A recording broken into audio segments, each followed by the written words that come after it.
And we begin again. And I just realized I didn't move the crickets. So you're getting lots of ambient cricket noises. Woohoo! And I need to be looking at some references here. I forgot what color he is. Also, I think maybe I can make the crown kind of silverish. Anyways, if you have stopped by, let me know. Whew. Hello, hello, thank you for coming. Hope your day is going well. Hello, thank you for coming. The right one, right? Yes, it is. Hello, hello, and thank you for being subscribed. Welcome back. We are making some more progress on these fine folks today.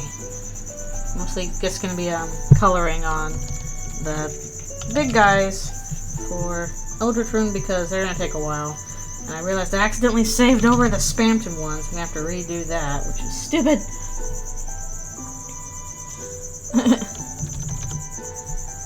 Yep, this is many crickets, so enjoy the, I don't know, bonus ASMR? Is that one of those? Probably. I don't know. I've never listened to that.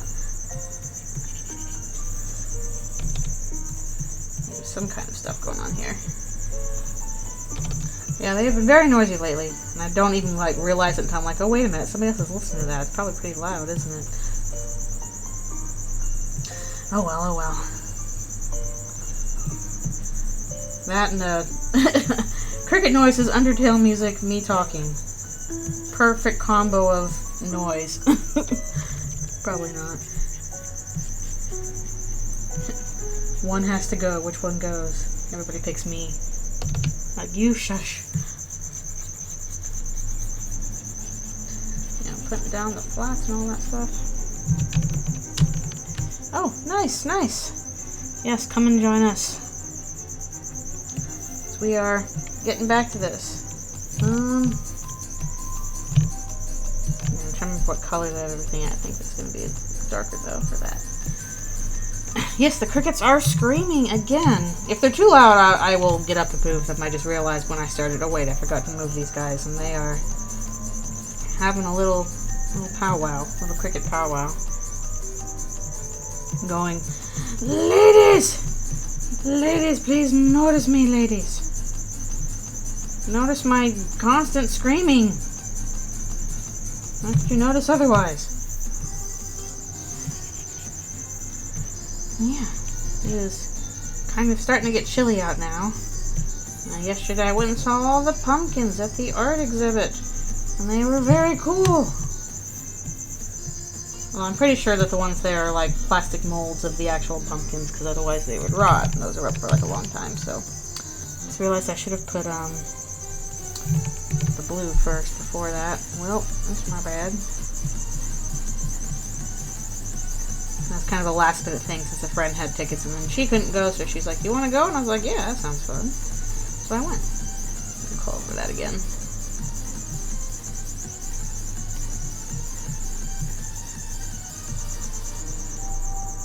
Them crickets just going to town. It's really funny when I'm trying to feed crickets to alphies, and the smart ones will figure out, oh, if we hide under the dragon, it won't find us.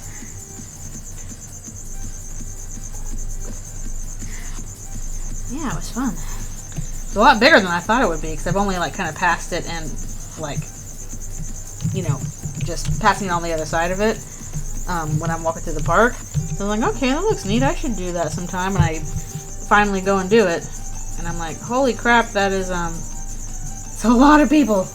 And also like I had all this extra little photo op things and snacks you could buy. You could buy glow sticks and pumpkins and all kinds of stuff, and I was like, oh, there's actually like hundreds of people here.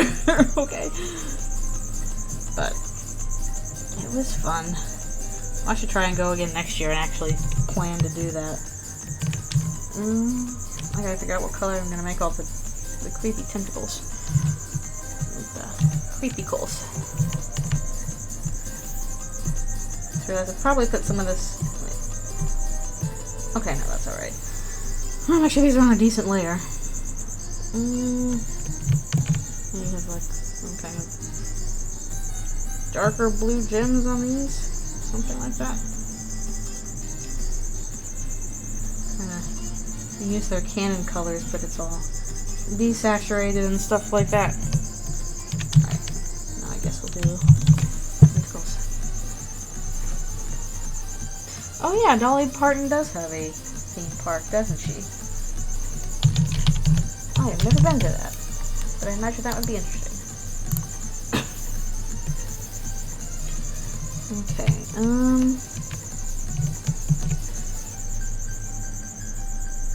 it's probably a slightly lighter silver, actually. Nope. I gotta make it like a different color than this, or else I'm gonna lose track of it.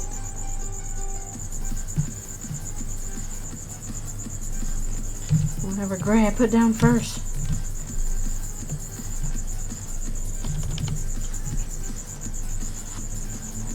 Yeah, I imagine that would be a fun place. Because I'm from SoCal, I'm so used to just like, oh, well, you go to Disneyland or Magic Mountain or Knott's Berry Farm and all that kind of stuff. And I kind of wonder what it'd like to be in other states with slightly less well-known theme parks. But only slightly less well-known. Yeah. Also, you can pretend the crickets are Halloween noises, because it's almost Halloween. And I'm not going to dress up or anything. I'm just going to post that Eldritchrune comic I finished last week. Or the week before, whenever. Time's fake.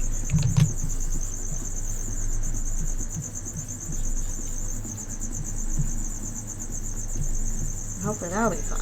At least I got that done. I'm trying to make progress on the next Eldritchrune comic too, but I want to wait till I get to, like, you know, characters and stuff before I stream that, because I always worry that, like, doing the background is kind of boring for people to watch. Spookmas. Time of the spooks. All the spooky month, as the stuff goes.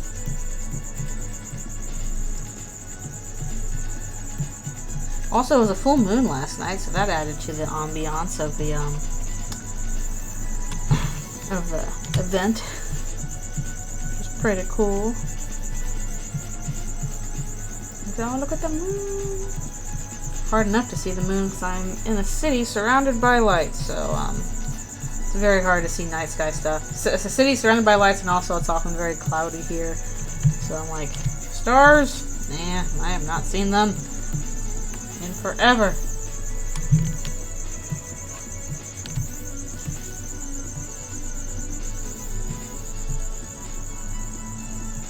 I'd like to go out sometime to, like, I don't know, I saw some map recently of, like, the only places on Earth you can see, like, you know, stars unhindered by, like, light pollution or other pollution or stuff like that.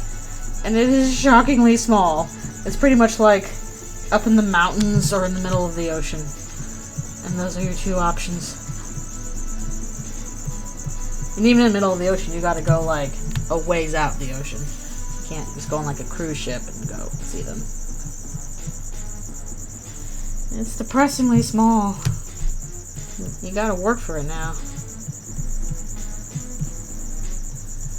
Maybe someday, but I kinda doubt it, which is sad.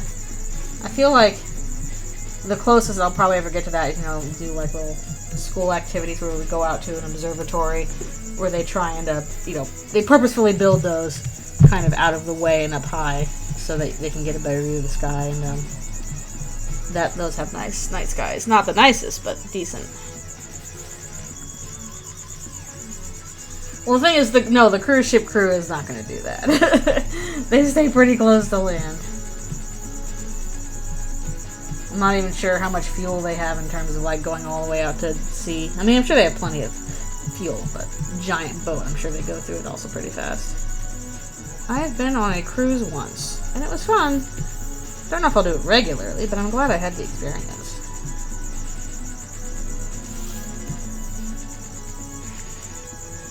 Oh, that's cool. Yeah, you really got to go out in like the middle of the woods, middle of the mountains, somewhere far away. Ooh, shooting star. One of my favorite memes crossed my dashboard recently is the shooting star. The kid is on a little go-kart and spinning around real fast, and the shooting star starts to play. Like every time I'm like, yes, I love this meme. My favorite meme.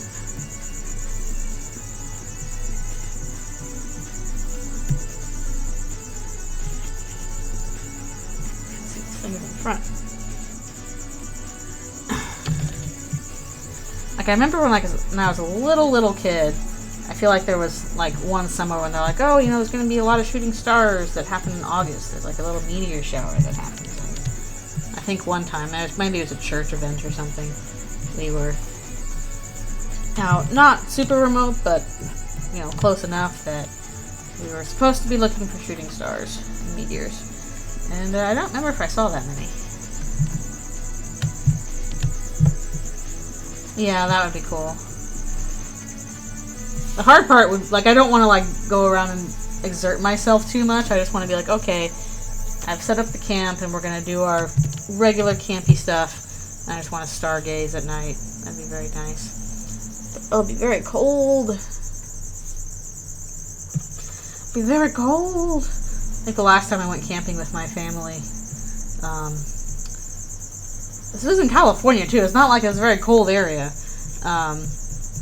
You know, I think we were just underprepared because I was sleeping in the tent with my brothers. My parents were in the car, and I was just freezing cold in that tent. I don't know if I didn't have a good enough sleeping bag or coverings or needed some silk underwear or something, but I woke up because I was so cold. It was freezing in California, Southern California. And it wasn't even, I don't even think it was like, you know, fall or anything like that. It was so cold, and then my parents offered to switch with us, so we had the car, and that was a little bit warmer. It was fun, aside from it being freezing cold at night. At one point, like, my dad got these steaks that, what are you doing now? Oh, Discord apparently, had to restart. I don't know why that is. Huh. But, my dad had these steaks that he was going to grill for us for dinner.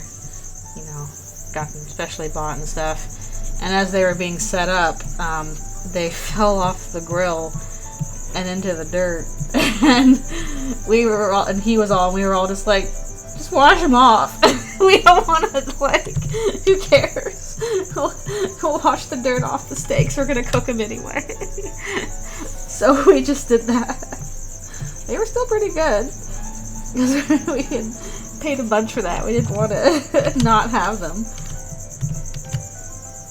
So we just washed them off and they were okay. If they had fallen off after they had been cooked, then we probably would have been like, no, the end. But since it was before they were cooked, it's like, okay, at least cooking's gonna hopefully take care of any problems that might have been from that. A power fire. Ooh. Then I was supposed to go camping with some friends a few years ago, but Alfie's got sick, and I couldn't find somebody to take care of her and give her medicine, so I couldn't go, which was very sad. She got pneumonia. She's doing okay now, though. She actually ate her greens yesterday on her own. Usually she ignores her vegetables.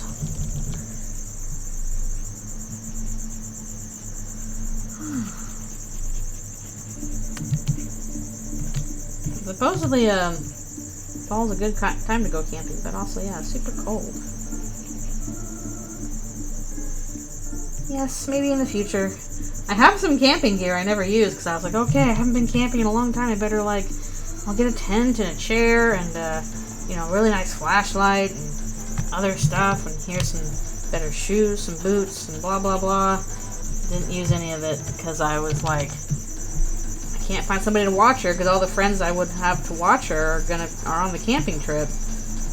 and I had to give her medicine daily, and I couldn't find anybody to do that, so I was like, well, I'm not gonna leave her. Just realized,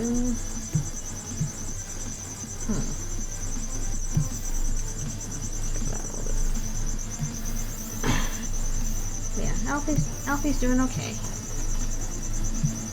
She always likes to hide under things.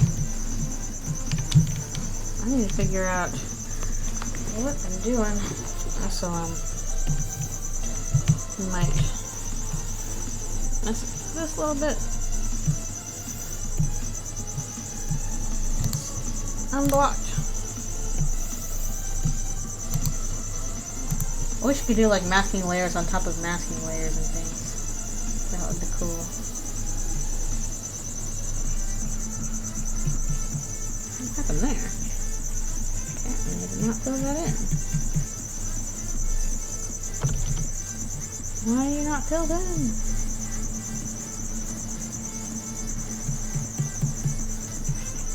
Yeah, it's definitely finally getting cold around here, at least. It was warm for very long.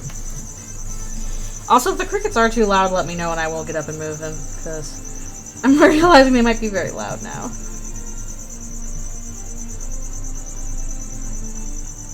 Oh, those foil potatoes?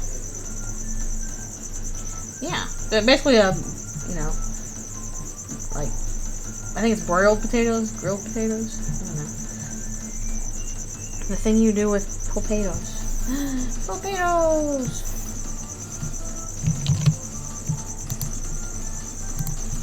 Everybody loves potatoes.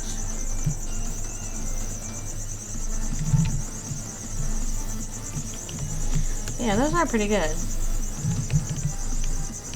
Oh yeah, any kind of thing you can toss into a thing of foil and cook it is delicious. It's super duper tasty. Okay.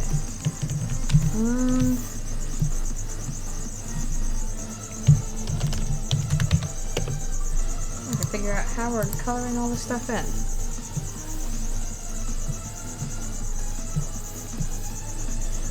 Not blast it.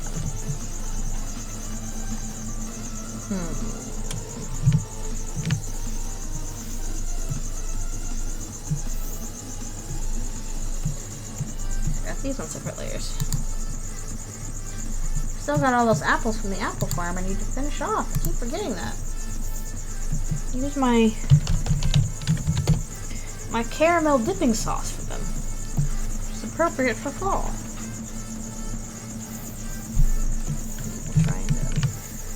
Blend him into the background a little bit.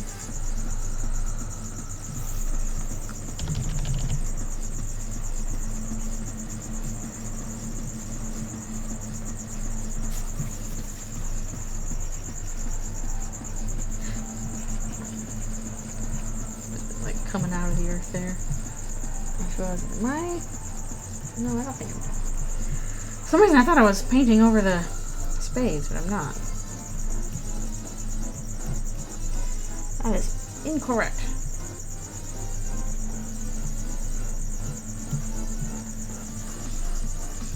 Okay.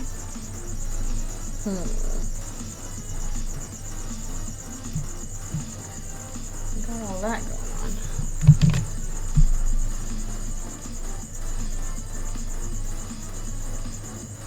And I think I'm trying to remember like how I did the shading stuff in the past. Chief.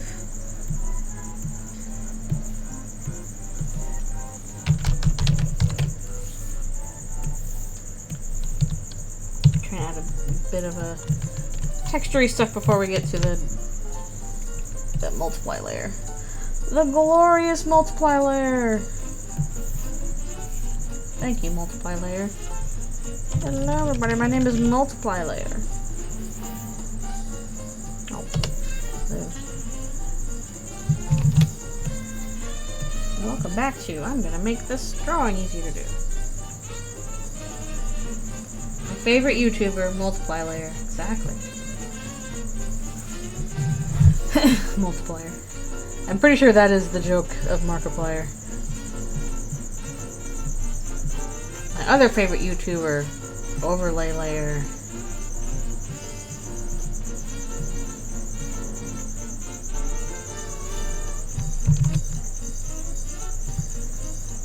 Me doing any kind of art, just have a giant button that says multiply layer and a giant button that says overlay layer, and then me just smashing both buttons at once.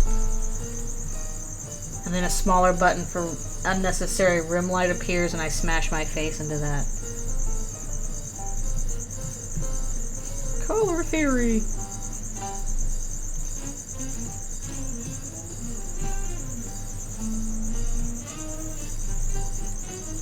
You smash both buttons at once, you get BSOD. No! I'm trying to prevent those. Don't summon it. Not while I'm streaming. I haven't had a BSOD in a while, so that's good. Knock on wood. Knock, knock, knock, knock. But if I do have another one, I have ordered some more RAM sticks. And they should be coming on Halloween, actually. And hopefully, with some new RAM sticks, I'll prevent any more BSODs. Also, your green changed color all of a sudden. It became spookier. Just download more RAM, of course. Why didn't I think of that? Now what? No. Oh, right. That's on a separate layer. For a second I was like, it's not moving! Ah! The BSOD hurt me! Nope, it was just the wrong layer song. Your color got spookier. It went from, like, green to, like, a scarier green. It got spookier. More Halloweenish. That's what happened. I saw it. I saw it with my own eyeballs. Let's see.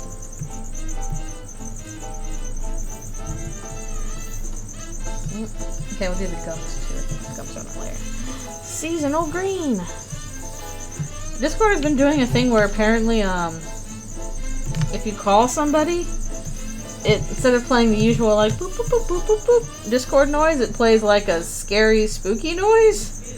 It plays like Halloween music, and I'm like, okay, thank you for that, Discord. Your little spoopy music. It's like kind of goofy Halloween music. Has anybody else been getting that? When they do a Discord call?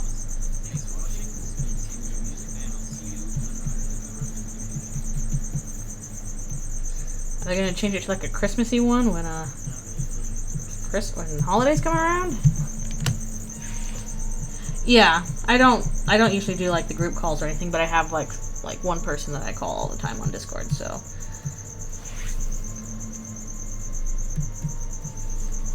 And we chat over VC a bunch.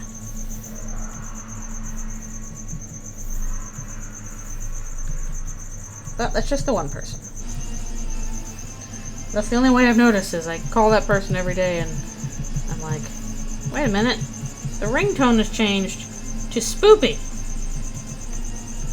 There's now a spoopy call.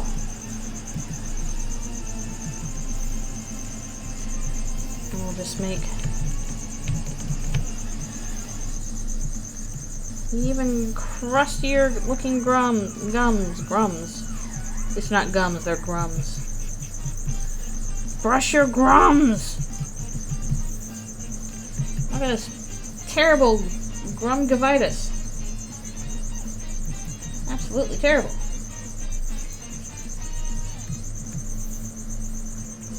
I don't know what grumgavitis is. You decide.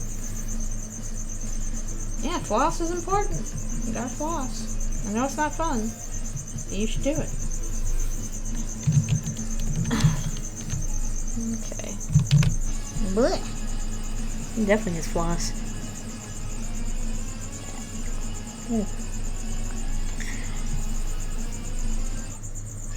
You can listen to it in the settings without having to call anyone. So now you can discover what the heck's going on with the...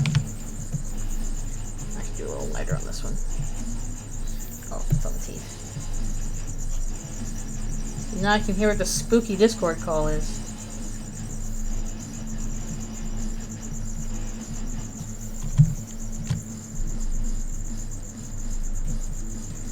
It's basically just like jaunty kids' Halloween music.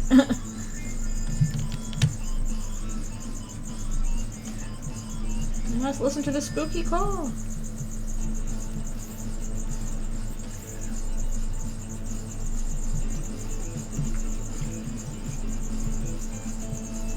You gotta do like some kind of thing going on here.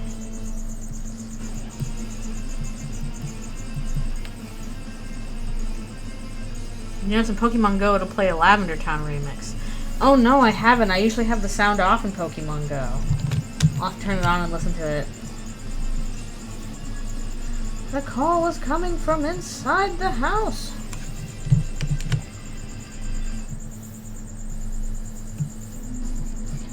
Did you know that all of the 2 or 3 times I watched Scream, I fell asleep in the middle of it and never saw what happened? Okay, I'll have to listen to it later then, because yeah, I usually I don't have the sound on for Pokemon Go most of the time. It's on my asexual playlist. I should probably get an asexual playlist. If it's on my asexual playlist, I don't even know.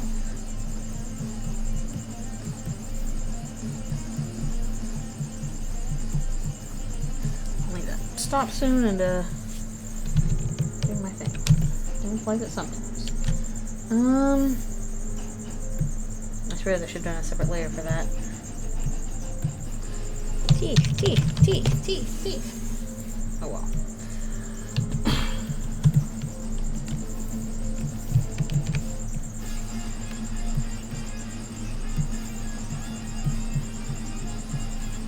Meow. Kind of shiny. Kind of. I feel like the purple in the asexual flag isn't exactly it's not exactly a lavender color.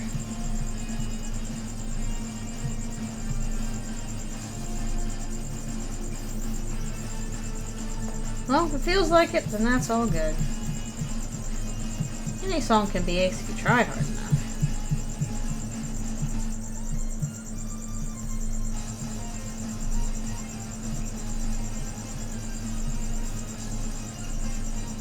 Yes, darker purple. A bit more saturated.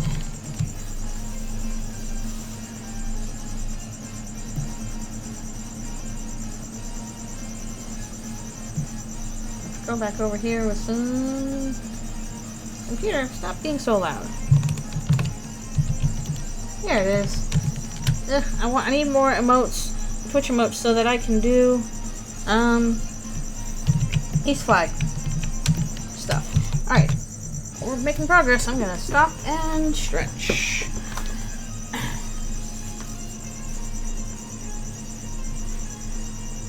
Yeah, ugh, it feels so dumb that I accidentally saved over the Spampton work I did.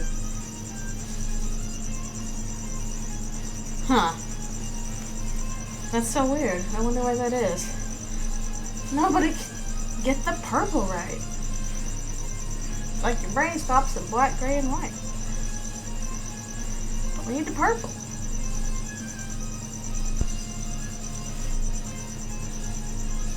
None of the crickets that are chirping are ace because they're all yelling ladies really loud. Ladies. Ladies. Also, somehow I did not realize this until I saw it in action, but apparently crickets molt. They like shed off their skins, and I guess probably as they're getting bigger they have to, but it's kind of funky.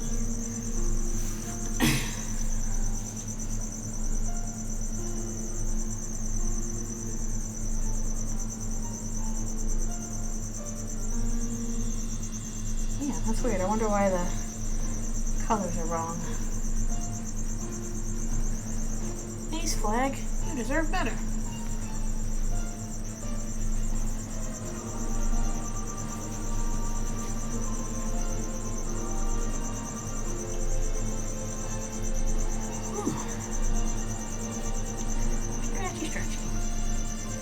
computer. You cannot appreciate how noisy you're being. You're being a noisy, noisy computer. Don't do that. Don't do that. Alright, we are back for one more stretch.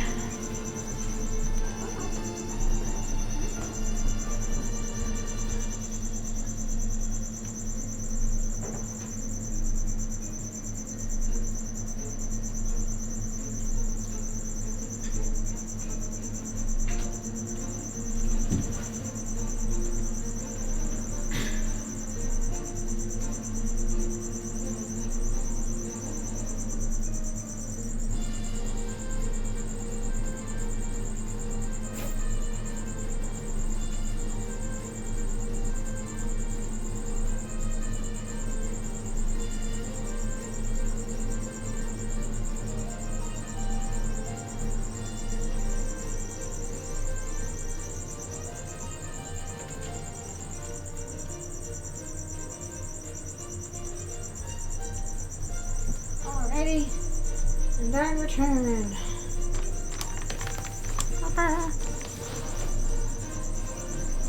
Let's carry on.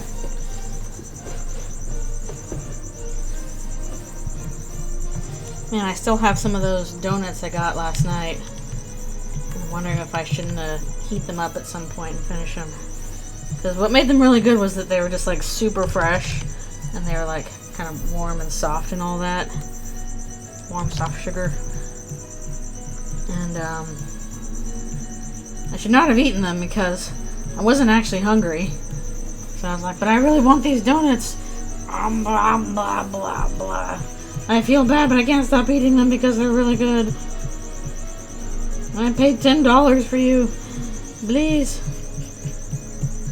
That's how good the siren call of the donuts was. They had poutine and fries and other things, and I was like, no, I want these donuts. It was worth it. They were really tasty donuts. Like, donuts are extremely good when they're fresh.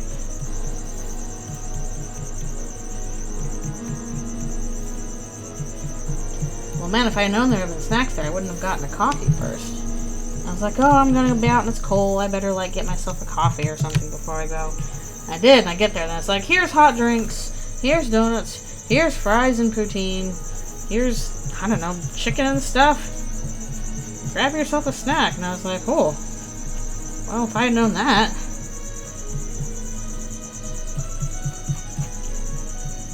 I'm just kind of adding a little bit of texture to whatever's going on here.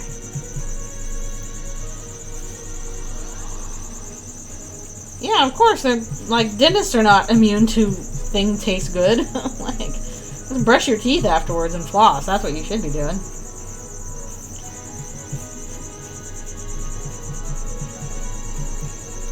Literally, like, because I recommended a friend to my dentist, I was like, oh, because she was looking for a new dentist.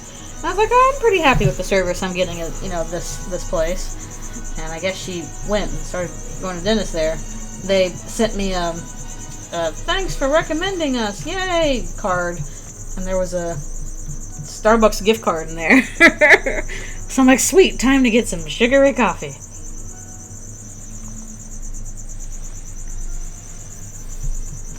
So, yeah, of course dentists are going to eat a sugar thing. Also, funnel cake is good. I like funnel cake.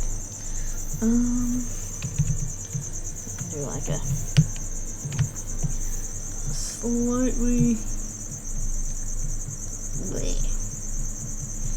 Ew, so gross. It's supposed to be scary looking. Alright, now we do the tentacles as well. It's supposed to be spoopy. Lancer's like, hi Dad. He's like, you're not my son. Why do you persist with this nonsense? Dad, you're so silly.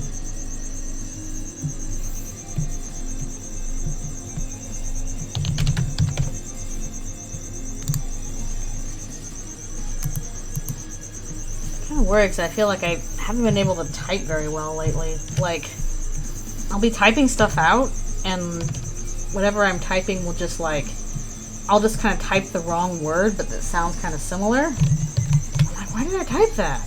That's not what I meant to type. It's not even like an autocorrect thing. Like, recently I was, you know, I was making a comment. I meant to type the word area, and for some reason I just typed era. I'm like, that's not correct. I had to edit it. I don't know. It feels like it's been happening a lot to me lately, and I'm a little unnerved about that too. Maybe I am just tired. I'm always tired. It's my secret, Captain. I'm always tired.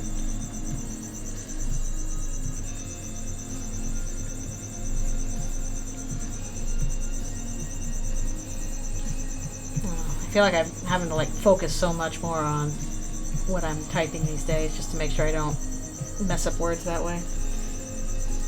Okay. Good luck. I like listening to a lot of YouTube and stuff while I'm doing chores too, or just regular cooking dinner. So I'm like, okay, time to put on my big YouTube playlist. Here I go.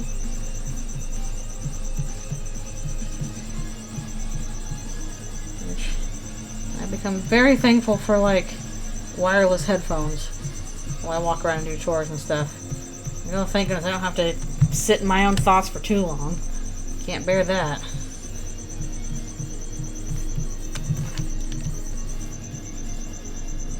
I'll go back in here with the shading tool and have a lot of fun. Actually, I might do that totally separate of everything else going on here. So I'll pay more attention to that. Oh no, yeah, I watched that one. Actually, it came up on my on my recommended, and I'm like, oh sweet, 8 hours of people talking about FNAF to me. That'll be a whole work day. Huzzah! I don't even know who you are, and I probably won't subscribe, but I'm just, I don't know, yell at me about this video game series.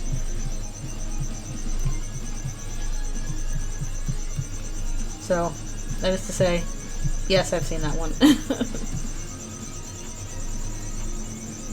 It has been watchified.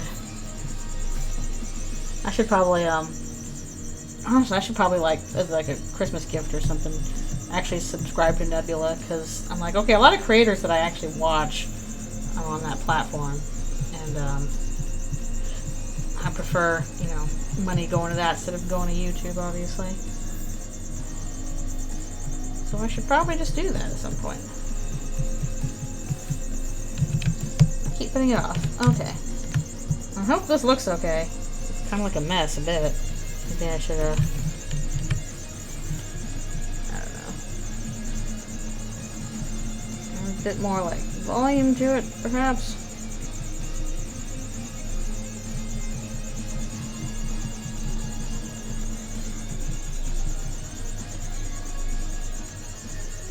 A Walker Texas Ranger theme song 10-hour version. Yeah, I know. You're just kind of like, especially if you like you have a song that you kind of just put on repeat anyway. It's like, yes, 10-hour version. Now I don't have to keep repeating this over and over again because it's doing that for me. Yeah, I'm definitely the kind of person that's like, oh wow, I really like this song. Time to listen to it for 4 days straight, non-stop, until I'm sick of it.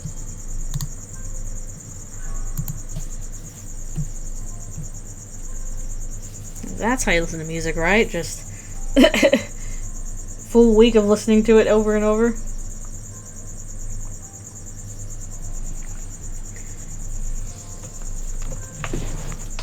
Okay, glad it's not just me anyway.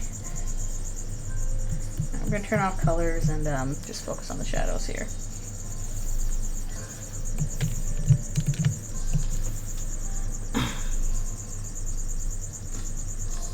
Oh, did it have a lot of X-Files actors? Huh. Interesting. Interesting.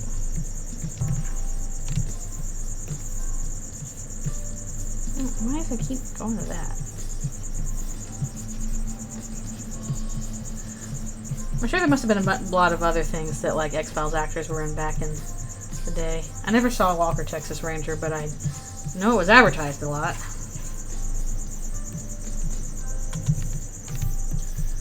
I know Vince Gilligan, who was one of the writers on X-Files, went on to do Breaking Bad. So there's always that. Ah, sheesh. Okay, I've really got to, like, work out how I'm shading this giant writhing mass of whatever's going on here. I'm sure I'll probably need to do some separate layers, too. This guy's just gonna take a little longer than, say, Lancer did. Unfortunately.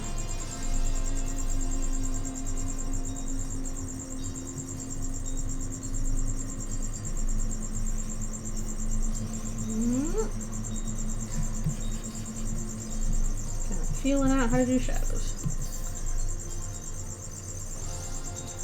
Wait, there were spin kicks in Walker, Texas Ranger? I mean, I thought it was just like a kind of a drama show. Which I guess it's also X-Files.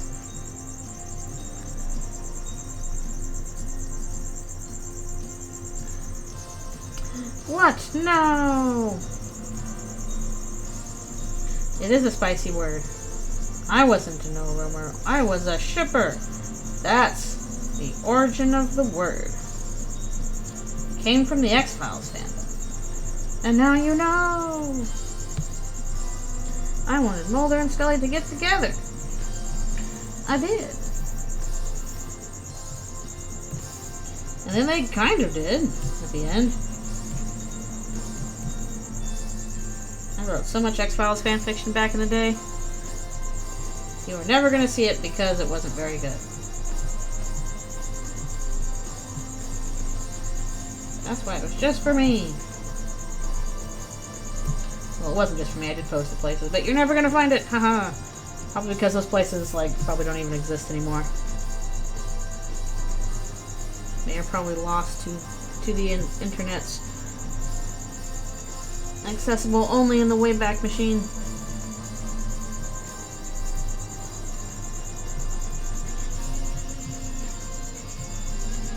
Yeah, they did come together to some degree. I mean, they kind of had a child together, but it was weird. I actually did a full fan comic about that kid growing up and, like, fighting aliens, and he had psychic powers and all that stuff, because they kind of hinted he had psychic powers. Okay, vampire AUs are the most normal in the world. Like, vampire AUs, not a big deal. Super normal. That's like baby's first AU, which makes sense if you're 12. What if they were vampires? Then they would drink blood and be smexy. That's the word we used back then, smexy. Mostly bring back smexy. That's a fun word. It's a cringe word, but it's a fun word, so. It is cringe, but it is free. Smexy.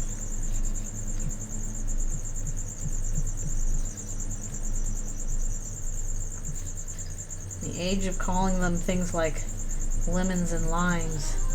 Citrus fruits.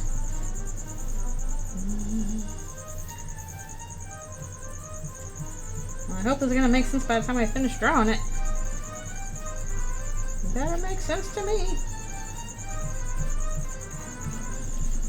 I definitely remember the age of really obnoxious author's notes. Flames will be used to roast marshmallows, LOL.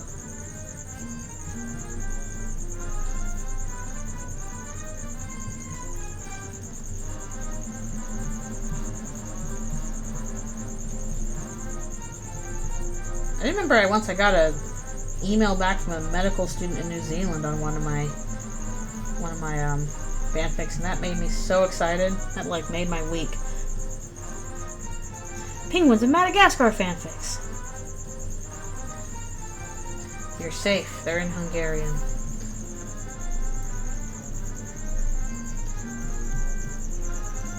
I'll ever know my secret X-Files and Real Adventures of Johnny Quest fanfiction crossover. I was big into Real Adventures of Johnny Quest when I was in middle school. That was my big show, and nobody else shared my hyperfixation on that. It was kind of a baby's first X-Files anyway.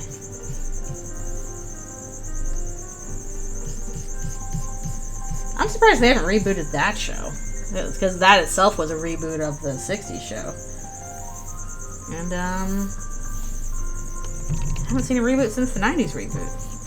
Like, the reboot and everything else, why aren't you rebooting that?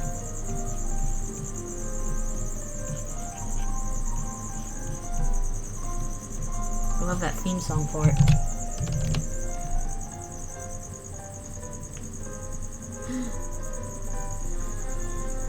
I like Bolt. I know it's not, objectively speaking, a very good Disney movie, but I really liked it when it came out. Everybody else was going to go see Twilight in the movie, and I was like, I'm going to go see Bolt, the Disney movie. And I ended up RPing Bolt in a Cloverfield RP that I was in for a long time, and also eventually helped mod. I made a lot of friends in that RP that I'm still friends with today. Well, Bolt wasn't my first character. He was like my third or fourth character.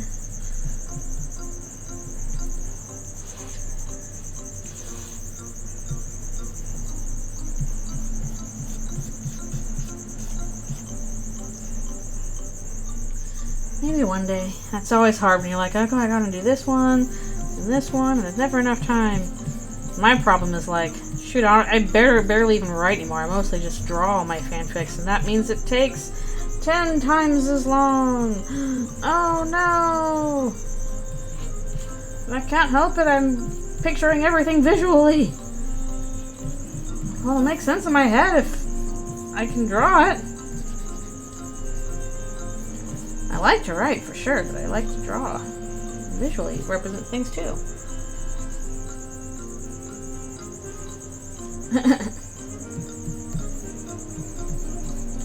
Yeah, no, my X-Files fanfiction is probably lost to time, because it wasn't even, like, posted on fanfiction.net. This was on, like, you know, specific X-Files archives. This is kind of pre-fanfiction.net. Oh, that's too bad. Eventually. You finish it when you finish it. That's the case. Yeah, Halloween, I have the desk comic all done. It's ready to go. So that'll come out on Halloween. And it's scary and spooky, which is appropriate for Halloween.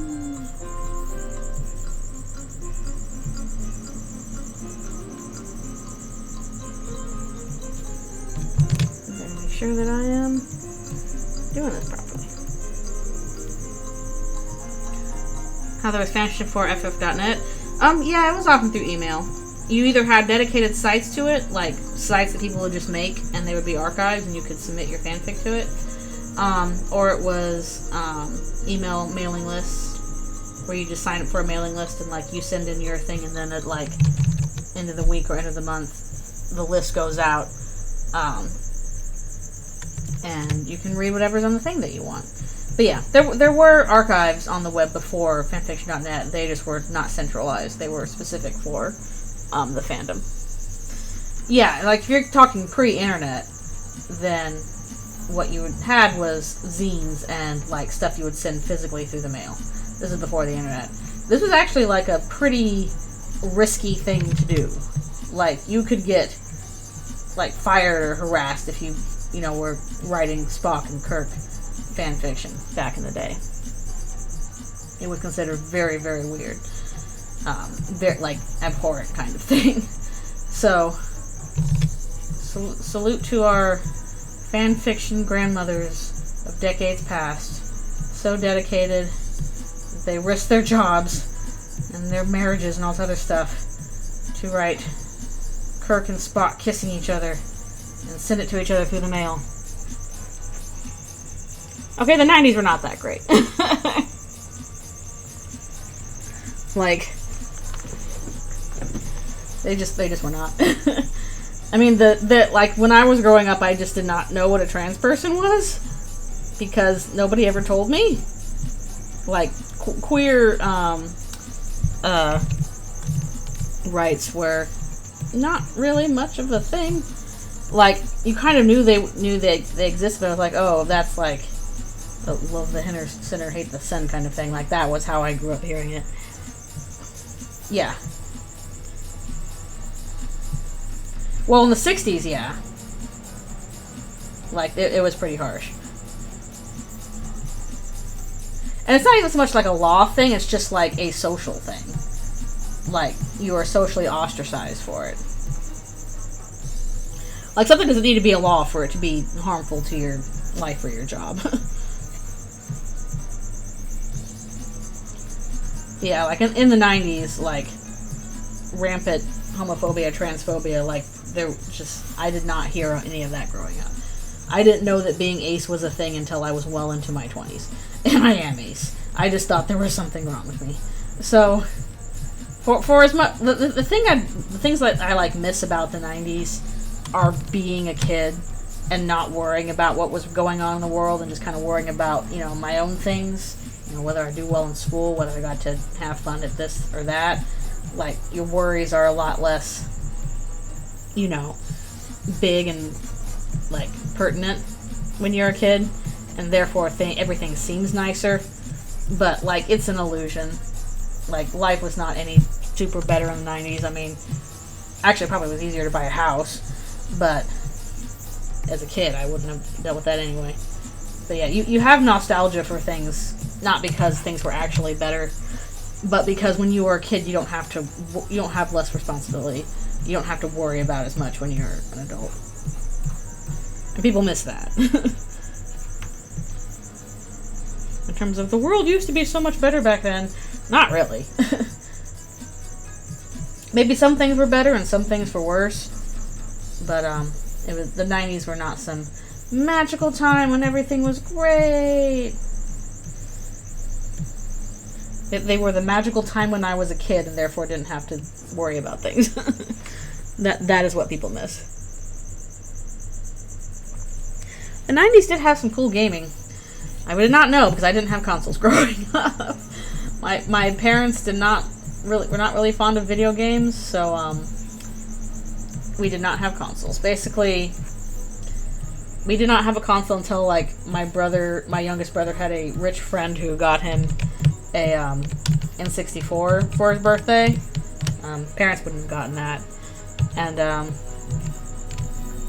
before that, basically, if we wanted to play a video game, you could rent a console and some games from, like, Blockbuster. And so, like, it's a special treat, we might get that for the weekend. It's like, okay, we're going to rent you, you know, an N64 and Mario Kart. And you kids can have this special treat to play over the weekend. And that was my console experience, pretty much. So I didn't even get the cool video games. I got some computer games that I just sunk way too many hours to, because we did have a computer. And they couldn't stop us from playing all those games, but probably a good thing I wasn't given too much computer stuff, because I never would have gone outside. Yeah, I played some MS-DOS games. Played Day of the Tentacle. The one that me and my brother played constantly was Heroes of Might and Magic 2 and 3. Like, good grief, I just played those non-stop. That was one of those just one more turn kind of games. So you could easily just sink a bajillion hours into those. I never got into 4, but I like 2 and 3 a lot. We had some, and I know I've talked about this on the stream before, we had some weird and obscure games that I think you dug up later.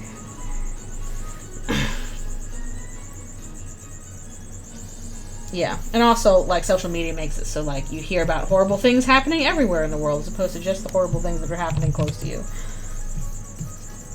And didn't have that as a kid.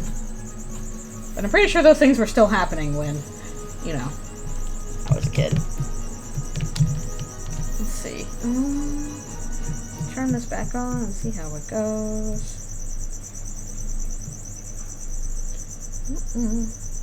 Alright, I think I might do, like, a little generalized shadow as well. Shadow the Hedgehog 2. This time it's personal. Am I doing anything on Halloween? No, not really. I'm probably gonna post that Eldritchrune comic. Eat some candy. I never get trick-or-treaters because I'm in an apartment building. They don't let the kids... I don't know if they don't let the kids trick-or-treat here, or they just don't because, like, they can go to some houses. Ooh, Wolfenstein 3. So, I don't have a costume or anything like that. I've never been a super big Halloween person. Like, again, Halloween's fine, just not super big for me. So, yeah, I'm probably just hanging out, post that comic. That'll probably take a while anyway. Do a little something here. And, I mean, I'm gonna go out with a friend tomorrow for dinner for her birthday. That'll be fun. So, okay. Actually, let me turn this off so I can see whatever the heck I'm doing with this.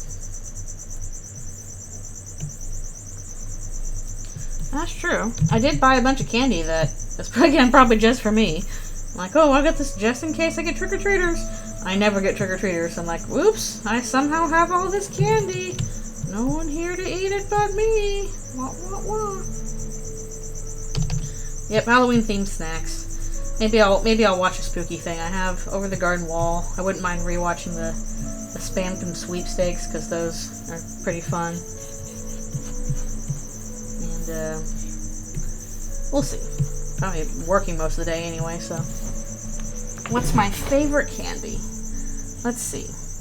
My favorite chocolate is Twix. I like anything with, like, caramel in it, and then also I like cookies, so Twix kind of hits both those. Twix are very good for me.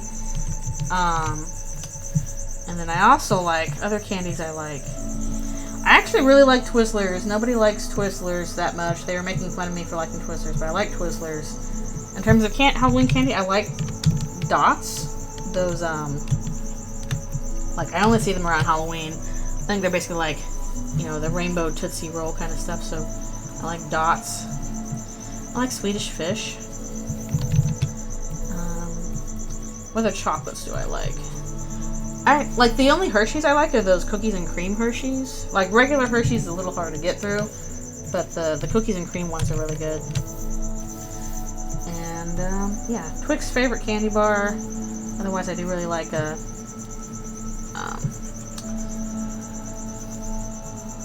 do really like Swedish Fish stuff, and I like Twizzlers. Yeah, I like Dots. Dots are good.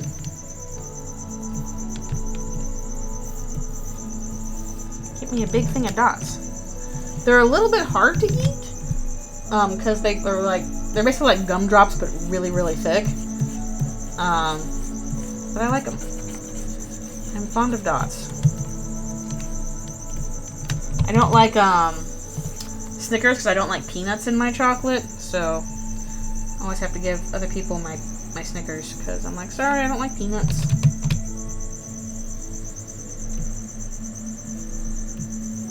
At least not whole peanuts. Like, I like peanut butter stuff, okay? Like, Reese's are pretty good. They're not my favorite, but I'll eat a Reese's, but I don't really like Snickers. I don't like the chunky part of the Snickers. No peanuts for me. I actually like candy corn. Let's see.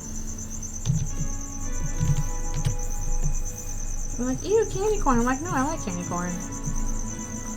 Give me your candy corns.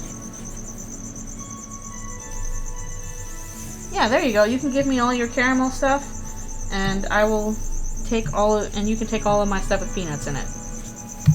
I don't really like that.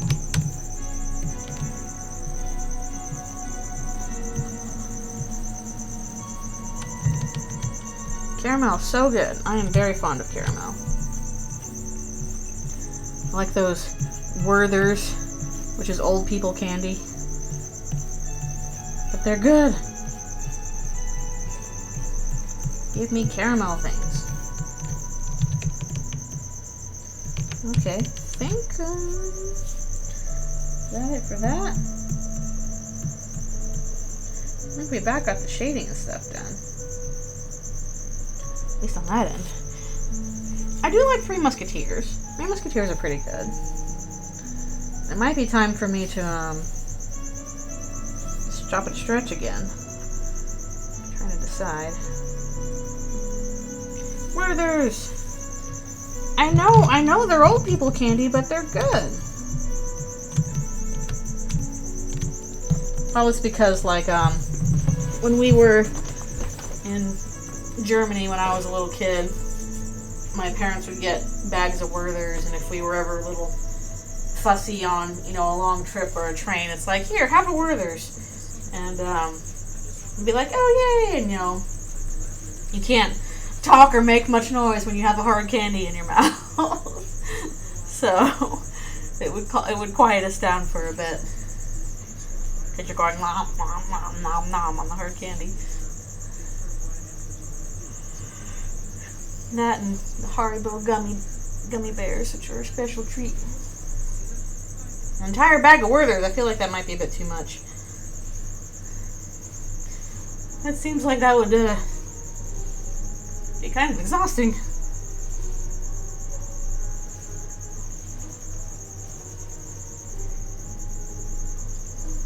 Or do you mean a whole bag of Three Musketeers? That makes more sense.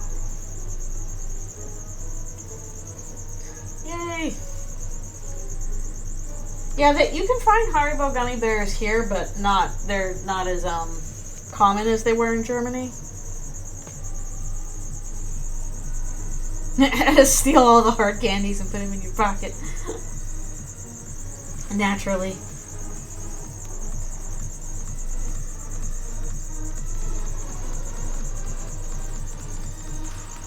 Yeah, we would always get some Werthers when we were traveling to keep us quiet. Now I'm trying to remember if they would definitely give it to me and my little brother, because we were 10 and 8 at the time. But my other little brother was 3, so I don't know if they were giving him the hard candy or not. Maybe. Oh, but it takes a while to get through a Werther's. You have to, because it's hard, you have to suck on it for a while. I just feel like that would get really exhausting if you're, I like Werther's. I don't think I can eat a whole bag in a day. Space those out. Alright, be right back for crunch. Oh no! I gotta run from that. Ugh. Crunch.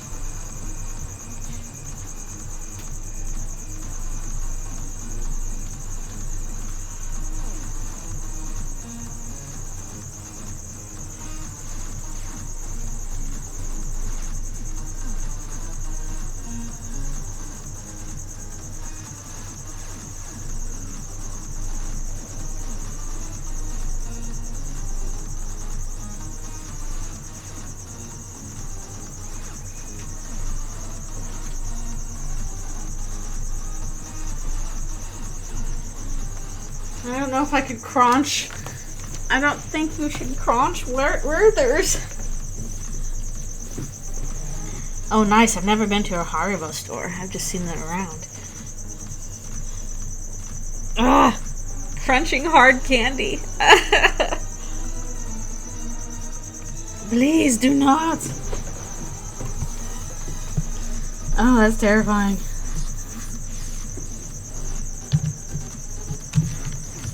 Hard candy is not for crunching.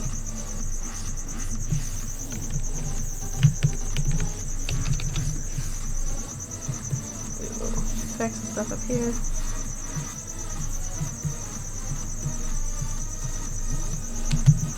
Ah, what about your teeth? Aren't your teeth shattering with the hard candy? Your poor teeth. Oh. Oh. Oh.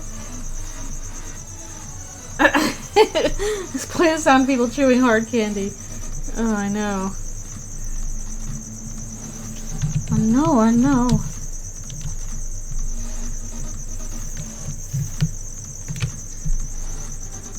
Suddenly reminded of a Mystery Science Theater 3000 joke where something obnoxious is happening in the movie, and he's like, this makes me want to throw hard candy at people.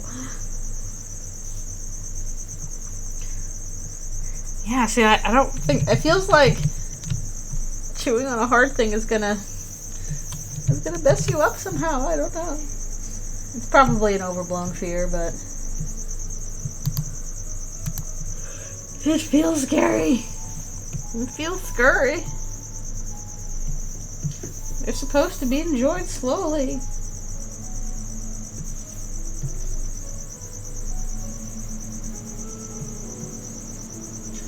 I want to do the background back there.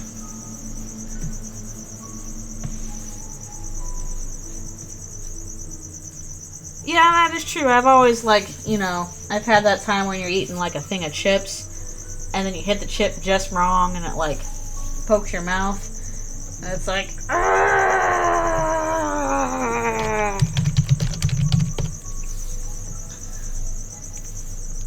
I hate it when you make your mouth bleed with a bad chip. Oh, a chip on my shoulder. Where the heck is my brush that I use? Soft oil.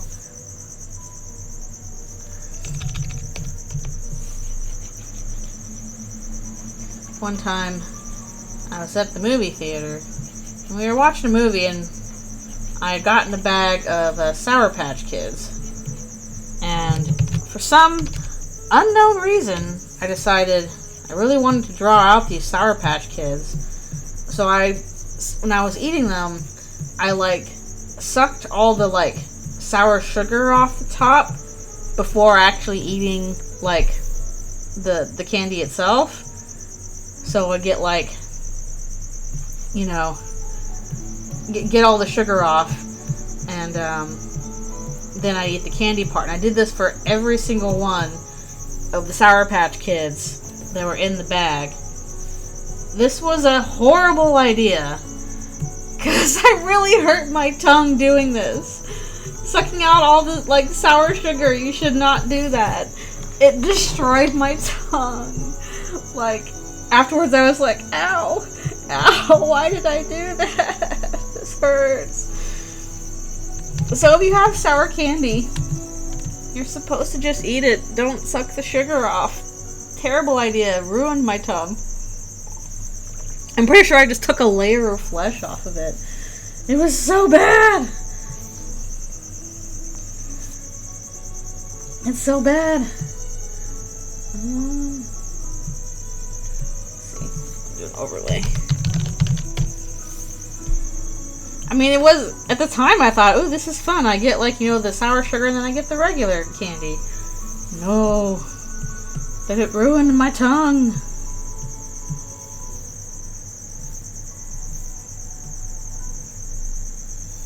It was a bad time all around.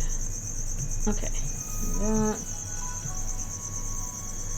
Overlay. Power of overlay layer. 24. Okay. Yeah, I've done it so you don't have to. Heed my warnings. Do not suck all the sugar off of the sour candy. You will wreck your tongue. Just throw all the hard candy into Spade King's stomach and he will just... He will bite on that hard candy. And it will splinter into a bajillion pieces. And it will fly into your eyes. And then what? Then what will you do? You can throw candy into his stomach like, you know, those ski balls at, like, you know, Chuck E. Cheese or whatever. I love playing skee ball. I'm not good at it, but I like doing it. Here we go. Unnecessary rim light. Not quite that much. It's getting closer. What about the battery acid drink from Tumblr? Did somebody make the battery acid drink? I don't remember what that was. Yeah, throw in a C4. That'll help.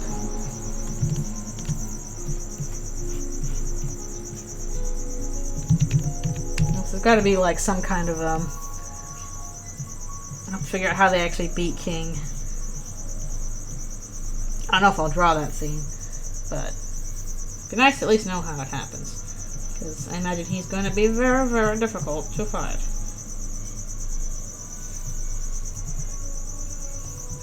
Oh no, take the monster sour strips and dissolve them into monster energy!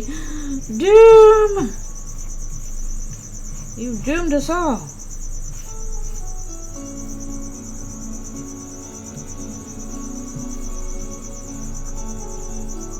I've never had a monster energy drink, and honestly, I do not want to. I do not think I would necessarily enjoy it.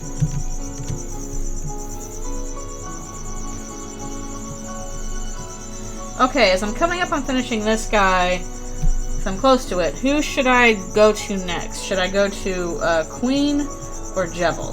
That's who I also have open. I don't like Mountain Dew either. Ugh. I had it once and I was like, this is so gross. Not a fan of Mountain Dew. I do like Sprite and 7-Up though. But yeah, let me know if it's Queen or Jebel I should do. 1 vote for Queen.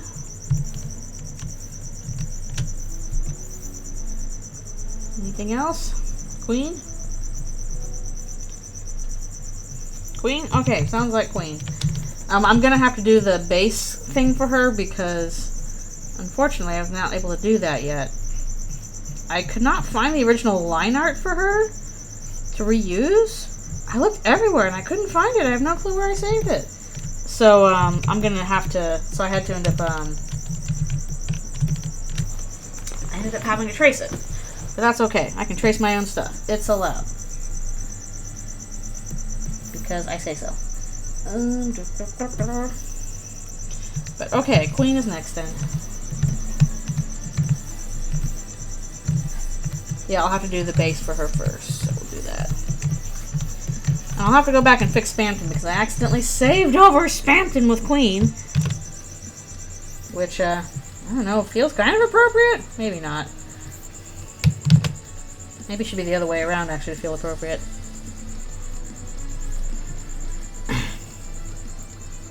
Oh no! Oh no! Okay, let's figure out how we're doing this. We'll do Queen is one thing, the acid is another thing, and the foreground is another thing. So let's split this up by 3.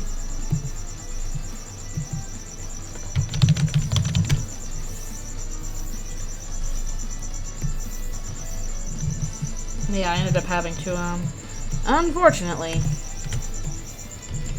just trace over what I had previously because I could not find her line art. Where did it go? I don't like this. The case of the vanishing line art. Meanwhile, I'm drinking caffeine at like 10 p.m. like, this is fine. This is fine, actually. Well, it kind of sounds like, again, if you have ADHD, you're probably using caffeine to self-medicate. Because caffeine does not really have the same effects on people with ADHD as it does on most people. Like, when I have caffeine, or if I have too much caffeine, I start to feel bad. I get, like, really jittery and kind of snappy and unhappy, and I feel like my heart racing and it feels bad. Like, I don't like it. If I have, like, basically if I have too much of it at once, then I start to feel real bad. Which I'm pretty sure I get from my dad. Like, my dad drinks decaf because if he has too much caffeine, he also feels bad. But I think with, like, if you're the kind of person who has ADHD, which means you kind of are lacking in the certain chemical compounds to, you know, make use of that, then it's going to help you focus in a way that it might not for most people. Yeah, sometimes people get sleepy from it. For me, it just, yeah, I get really jittery. It does not feel good.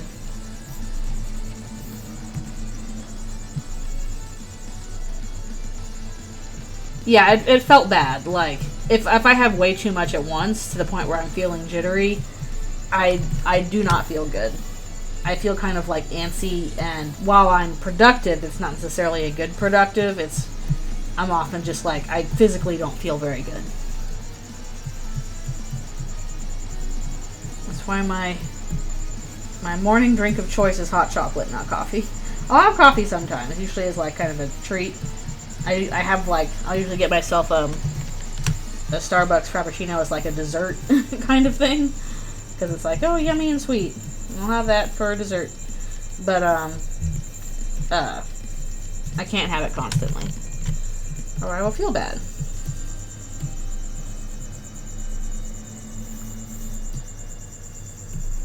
Yeah, I definitely got that from my dad, because he can't do that either. A lot of people start with a cup of tea. My day started as hot chocolate. I do kind of miss going into like the break room at the start of the day, and I get my little hot cocoa from the coffee machine because it also makes hot cocoa. And I say hi to people. Now I just make it at home.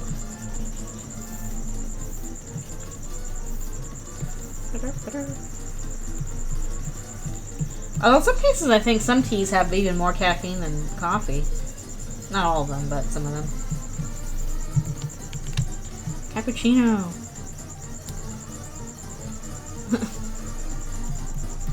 Coffee. Coffee. Also, when you're a little kid, sometimes you just kind of mishear words and assume, well, it must mean this. I'll react to that. Like for a long time growing up when I was a little kid, and you know, learning some history stuff, and they would mention the Civil War, and I thought they were saying silver, not civil. So I was like, okay, if there's a Civil War, there must be a Golden War. So I'm like, when was the Golden War? And they would kind of look at me funny, like, what are you talking about? I'm like, there's a Silver War. Wouldn't there be a golden one? And that was not what they were saying. But I heard it wrong. And assumed for the longest time that that's what they meant. Silver War. Which was not what it was. Which I guess kind of makes sense, because like, I didn't know what the word civil meant. 2 cups of mocha in the morning. I do like mochas. If I have coffee, I can't have it like just plain black. I need it with like, you know, milk and chocolate and all this other sweet stuff in it, so I don't taste the coffee part so much.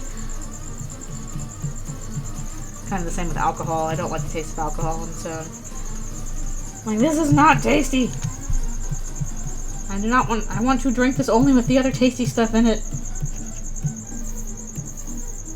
The stuff that actually tastes good.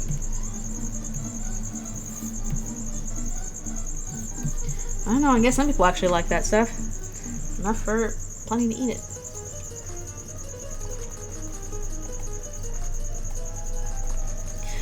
Yeah, I don't think Starbucks is really like designed to be good coffee. I think it's designed to be very personalized. Like, that's where all their success comes from, is like, okay, I can get this weird like coffee thing you would not normally get at coffee shops, and they'll have it. Or they can make it. Sonic Supreme Air Drink that's suspiciously blue ×2. Now you're gonna roll around at the speed of sound. You got places to go. No, I've never had an energy drink, and I don't really want to. Don't think I need it. I can wake up in the morning without energy drink. For the most part. I can see sounds. Ah, what the heck is that? Be gone with that.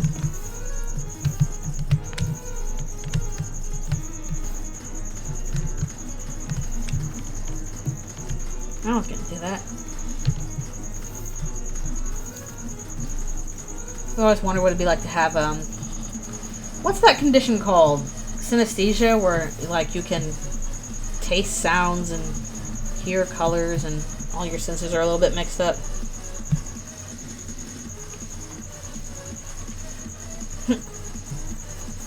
Well, I guess when you're old enough, you can buy it yourself and find out what it's like.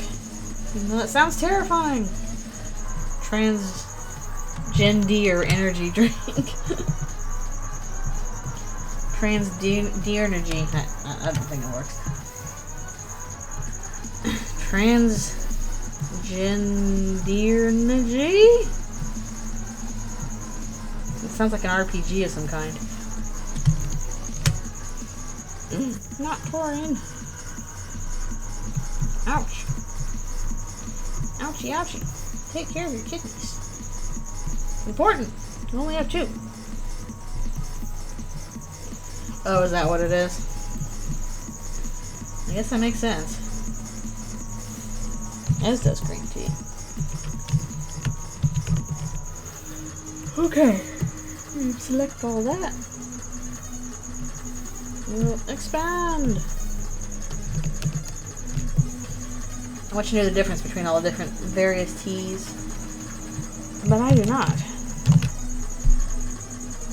You probably find some more kidneys, but then you'll have to, like, you know, do surgery to get them, and that's kind of a pain in the butt. Expensive, too.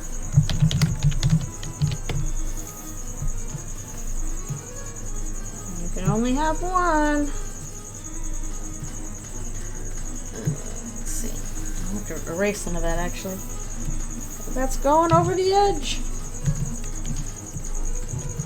Don't eat people kidneys. Don't do it. Don't steal people's kidneys either. Don't do it. That reminds me of another Mystery Science Theater 3000 joke, where one of the inventions that the Mads come up with is a vending machine for human organs. So they're like, well, instead of waiting in line, being on a long waiting list for your new organs, you can just vend it from this vending machine. I'll just give $250,000 in quarters. And then once you get that, your $250,000 in quarters, it's like, how do you insert this into your body? Well, that's a you problem.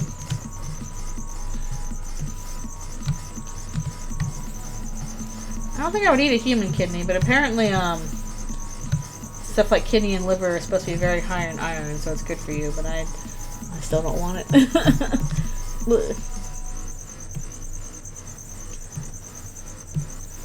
Isn't it basically like black, white, and green tea? There's also like oolong tea and herbal tea. Liver is not tasty, no. It's good. It's high in iron, but I still don't want to have it.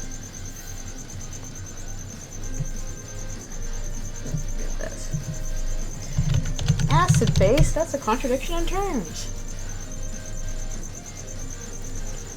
I mean, how would you know if it was identical to human meat or not? I wouldn't know. I've never done that. But hey, perfect song for this one. Iron is high in iron, but you shouldn't eat iron by itself. That's a bit too high in iron.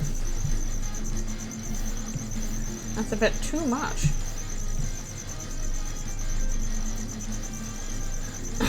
Green tea is the basis of most herbal teas. Please do not eat heavy metals on their own. Not safe for you. I would not do that. If it were me, I would just not try and eat French fries fried in my own fat. Ew. I don't know why it's ew. It just kind of feels, yeah. I don't know what that is. Vegetable oil is fine for that.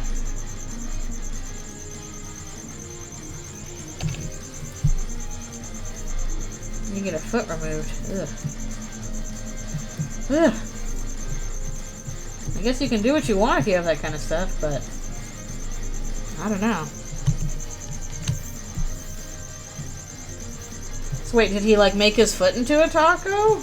Or into the meat for the taco? What's going on there? I don't know, like of all the things to make into a taco meat, I feel like a foot would not go over so well, but I don't know, maybe spices cover up a multitude of weirdness. Foot tacos. Oh no!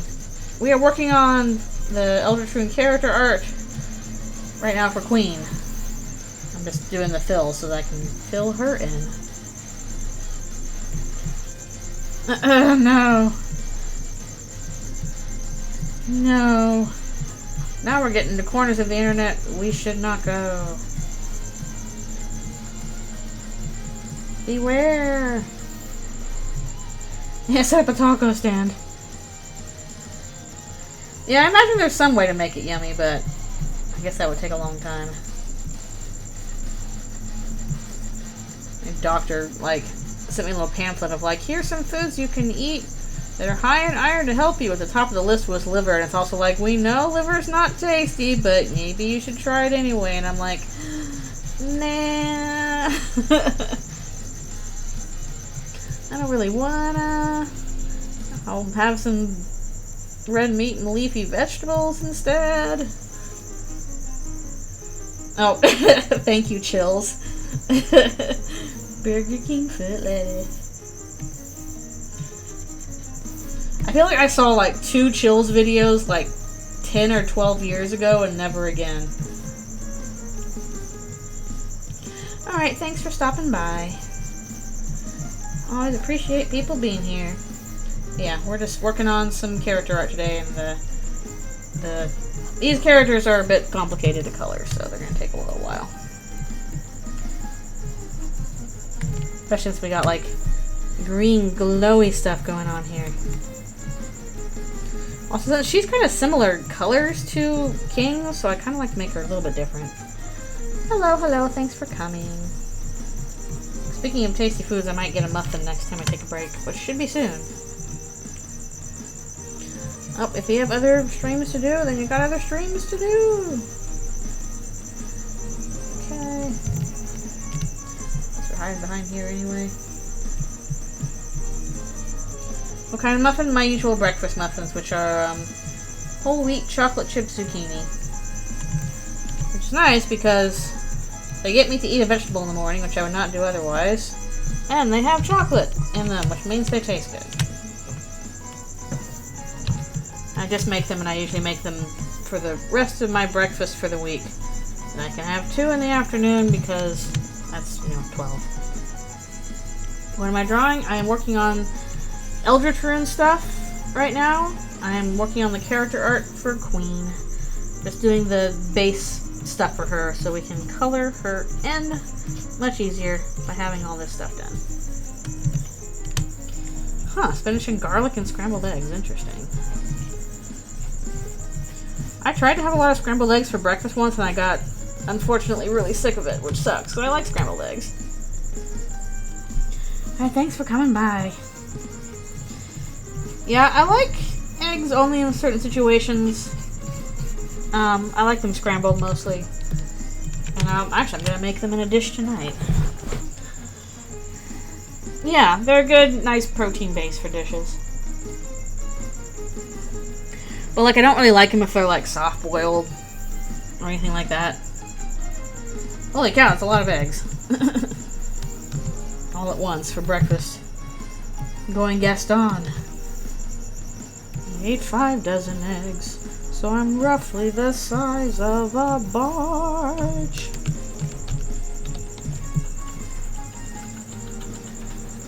Tata. Okay, here we go. Eggs with fries and onions. Yeah, I know it says spam from down there. That's wrong. I'm going to change it later. Let's pull up Queen so I can see what her colors are again.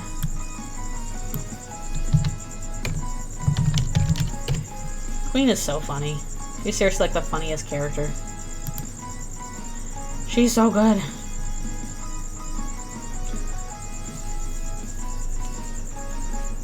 The name's Smith. Yeah, the name is wrong. I'm gonna find, you know what? I'll change it now. Ha! Now it says Queen.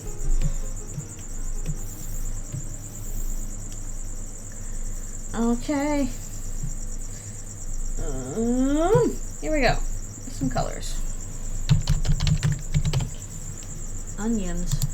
I recently made a dish. It was supposed to have onion in it, but I forgot the onion, and it was much lesser for the lack of onion. Okay, we're gonna lean more into the green side with her, I think.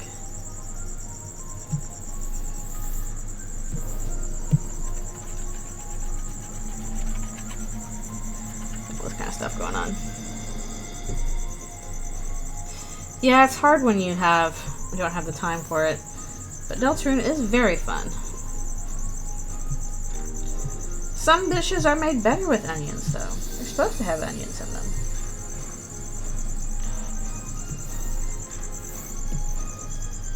Like, onions are very much like, you can't really eat them on their own kind of thing.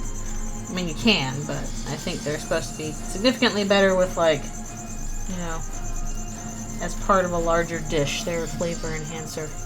Kind of same thing as garlic. Or anything in the garlic family, really.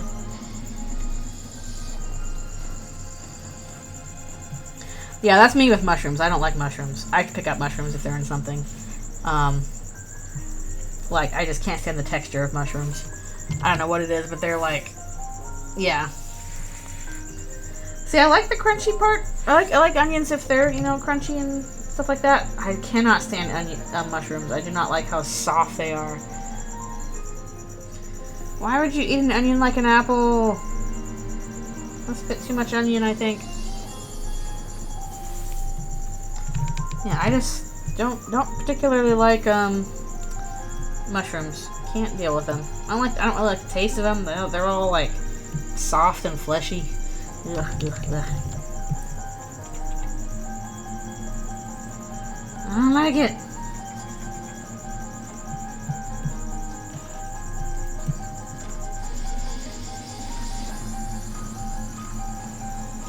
I really need to do like the black sections for her too. So she's all kind of like in the same color in this situation. But we'll figure it out. Where's this one? Thoughts on spicy food? I do like spicy food. I probably cannot handle very much very well because I am super white, but I like it. Like, I like, you know, spicy Indian or Mexican food. Yes, I did see Twin Runes updated. I reblogged it because it was a really good update. I thought, and it was good. I liked the appearance of Kara. I thought it was very funny. And I liked everything else in it. But yeah, I do like spicy food. Again, I probably can't handle super duper spicy food because I'm just not built for it. But I'm not the kind of person who's like, pepper is too much spice. I occasionally do like it when, like, it's spicy enough to, like, make my nose run. It's like, it hurts, but it's kind of good. So, discovered that about me, at least. I'm not much of a cheese person. I've told you this. I'm not really big on cheese. Yeah, very good Twin Runes update. I enjoy. I recommend. I will get myself a muffin here in a second during my little break. That's true. I guess it is kind of an acclimation thing. If I dedicated myself to eating a lot of spicy food, I would probably get a lot better at it. But I don't really do that. I just have it on occasion when I do. I'm like, yay, spicy. It also kind of depends, though. Like, if it's too spicy, then I'm like, I don't feel as good. Yeah, this remix is so good. Really good early ones to come out. I do like cheesecake, actually. I will enjoy me a cheesecake. Go to the Cheesecake Factory and get one of them cheesecakes. Yeah, this is a good one. Alright, I will be right back for one more stretch and to get more water and a muffin. So I have a snack. BRB.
I'm back.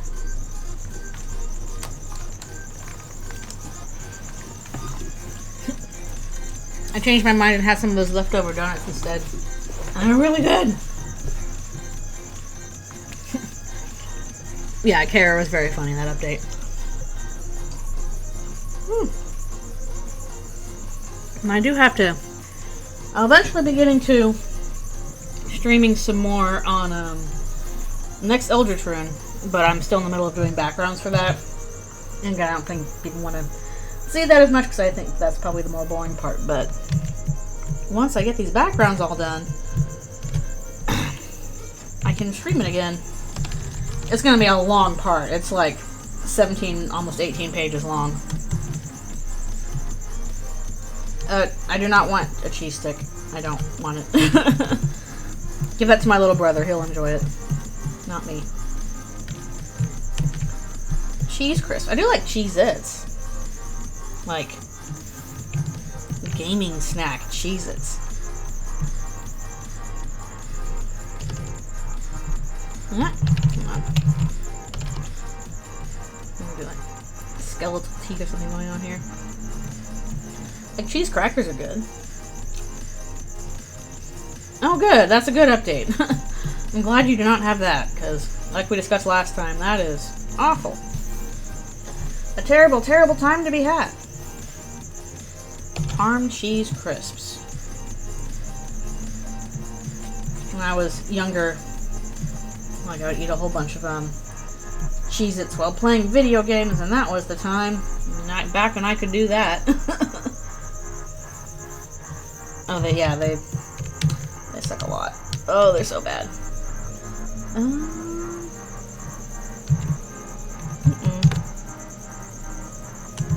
Oh man, it's doing the thing again. Hasn't done that in a while. Let's fix that. I'm trying to think of... I'm looking at her color scheme, and I'm kind of not following her color scheme quite right. I'm choosing otherwise. Oh, poor kitties. Oh. That's the one nice thing about having a reptile, no fleas. Not a speck of hair for them to hide in.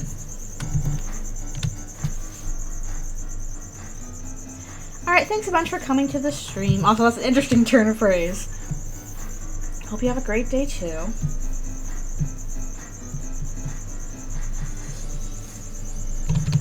Crepes and shingles. What an interesting phrase. I kind of like it. Oh, thank you. She's like a big, what are those things called? I saw this listed on, like, the TV tropes page for Eldritchrune.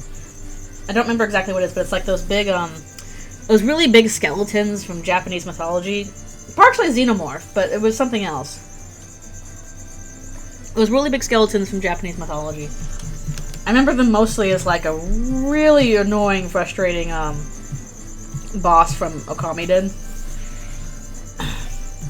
Like, you don't even... And I think they were also in, there was one in, what's it called? Kubo and the Two Strings. Where, like, these skeletons are so big you don't even see, like, their feet often. But yeah, there's also a bit of a xenomorph thing, but I feel like the xenomorph thing is in, like, the canon design, too.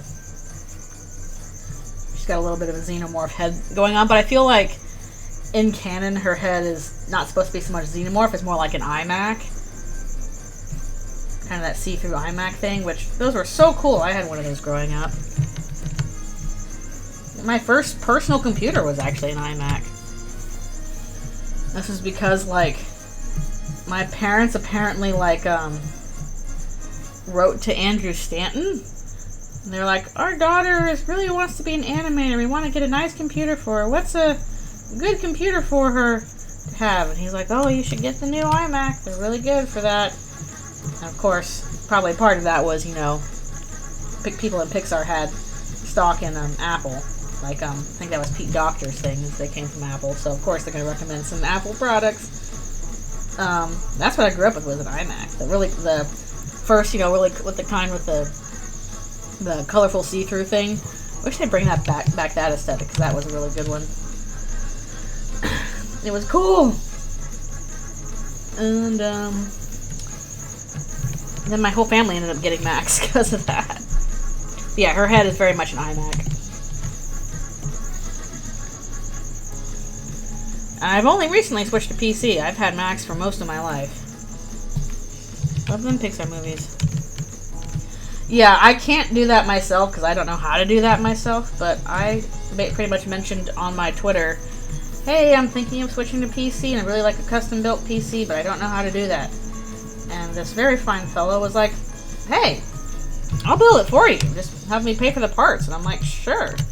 So that's what I have now. I have a computer that has the cool see-through gaming rainbow setup stuff in it.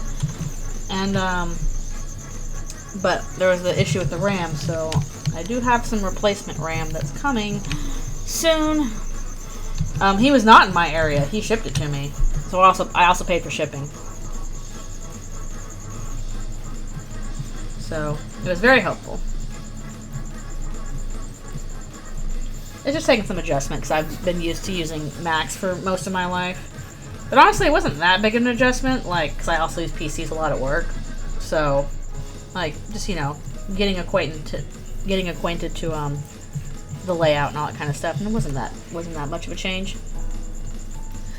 Yeah, apparently this thing with the RAM issue is like some RAM sticks will, after a few months, just kind of not coordinate as well as they used to. So I've been, knock on wood, getting BSODs, especially while I stream. I haven't had any for a while, so that's good. Again, knock on wood.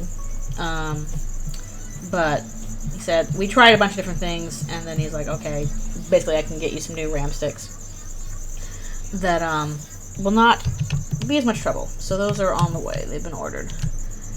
Maybe I'll make her bowl like a separate color or something. Like a grayish color. Like, I like Mac for some things. Definitely, it's pretty good in terms of, like, the, you know, the video card department. Really nice graphics on it and stuff. And it does some other things pretty well.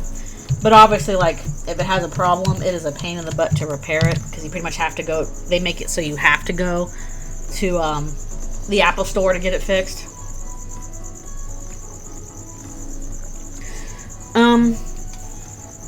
Yeah, I've gotten multiple causes when I've gotten BSODs. Like, I've had multiple error codes come up, and like just a few of them that I described to him, he said, okay, that sounds like it's a problem with the RAM. And yeah, the issue with Macs is that it's really hard. They're designed so that you can't take them apart and switch out parts if you want to change that.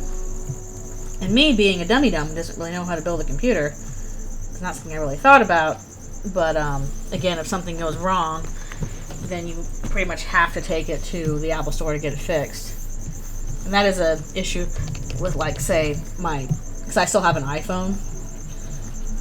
Acid! And I'm probably not going to switch to another phone just because I am used to using the iPhone for that kind of stuff. So even though I don't have a Mac anymore, like, I'm just going to stick with the iPhone. Sorry, I'm not super invested in this or that phone. But maybe I can make it a little bit lighter. There is the issue then if I want to change the battery in my iPhone, I still have to go to the Apple Store for that, so that part is annoying. Okay. Very acidy. Yeah, I'm sure that, like, excuse me. I'm sure that in terms of, like, is this actually a good phone, blah, blah, blah, that, like, I don't think they're any better than Androids or anything like that, but if they work well enough for me, that's fine.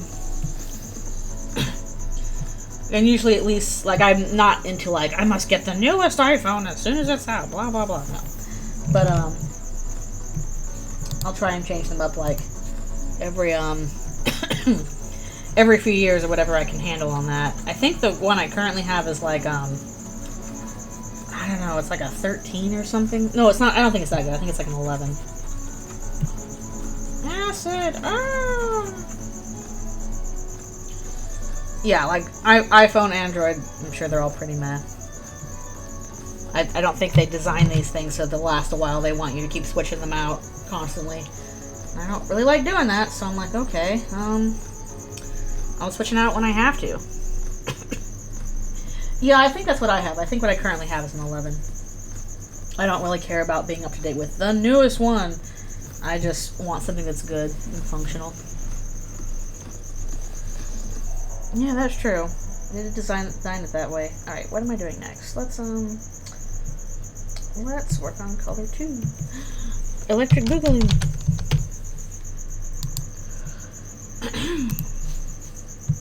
Let's see.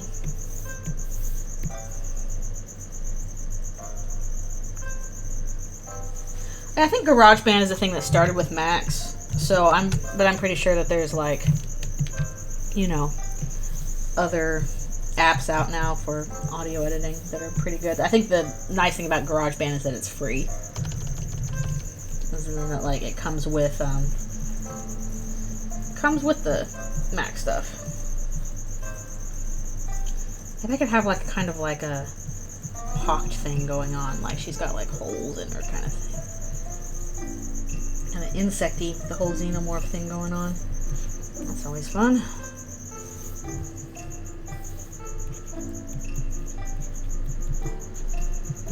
Like it's been eaten through.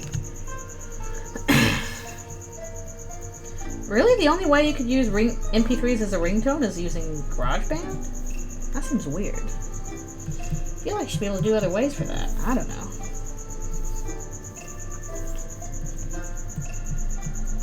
Do a little like of oh, what's that one fear of like irregular holes or something? Tryptophobia, I think it is. Kind of like a whole hive stuff of like the changelings from My Little Pony. I was working on that one episode where we had to do a lot of hive backgrounds for the changeling hive, and there was a lot of like, it was very kind of spiky and holy like this. Let's see. That is kind of weird that that was being used for one thing you could find for having MP3s as a ringtone. I'm one of those weirdos who's like, I've never changed my ringtone, I guess. The end. Very boring.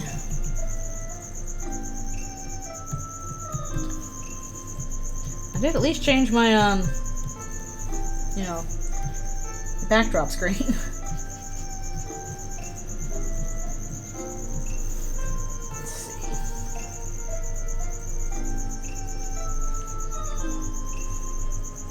Huh. That's so weird.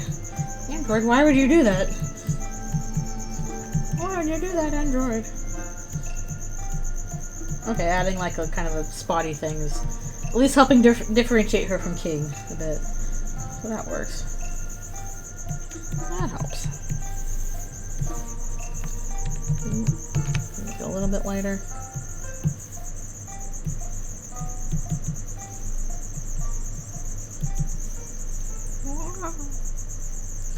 Alright, I guess we can start in on, well, almost. Do the thing here.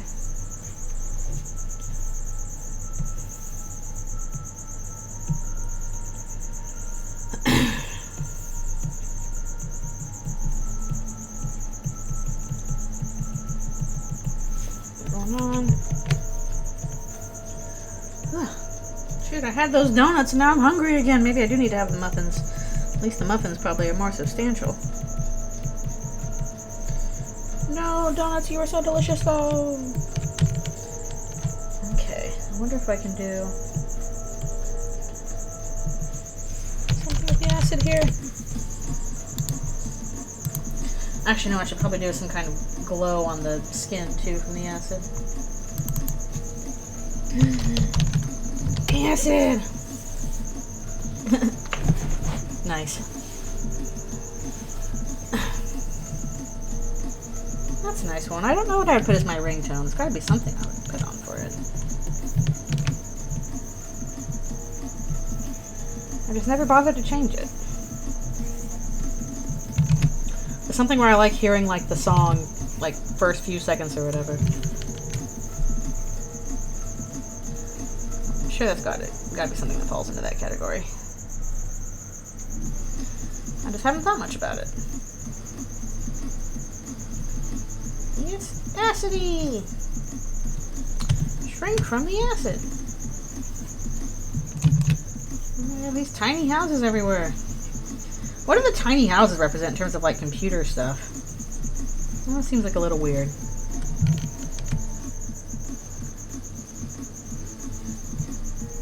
A 20-minute song is a long time. I love me a good 20-minute song, but that would make a rough ringtone.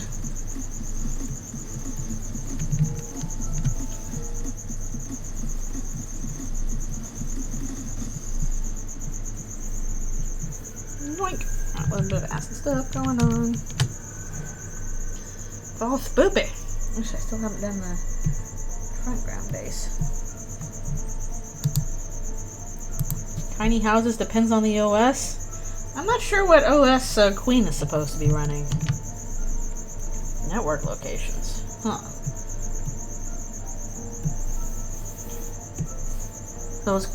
So I would say is Queen a Windows or a Mac, but the thing is, she is designed to look like an iMac, so she's probably a Mac. Gasp! She's a Macintosh!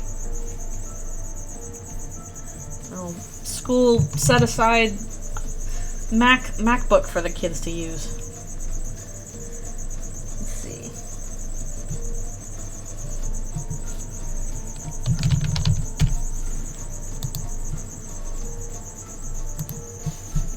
I wonder if all the computers in the school library are Macs, or if there's like a mix of Macs and PCs and things get weird that way. She runs on WinAcid 98.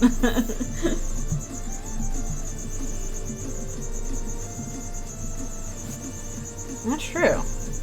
You've solved the mystery. Queen is a Mac. Little houses represent other network locations. Huh.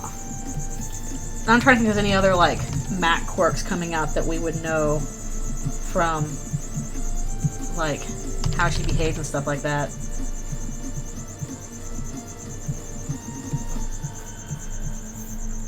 I am curious about that.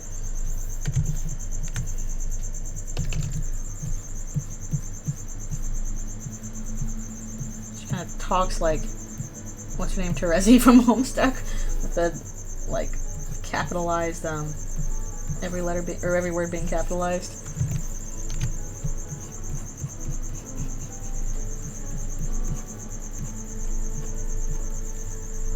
I remember seeing a really sad comic where, like, Queen is, like, talking to Noelle because she's, like, aging and is going to be gone soon, because she's like, well, laptops don't live very long. It's only, like, 4 years. So Noelle is, you know, a young adult, but Queen is dying because she's an iMac that only has like a 4 or 5 year shelf life. It was really sad.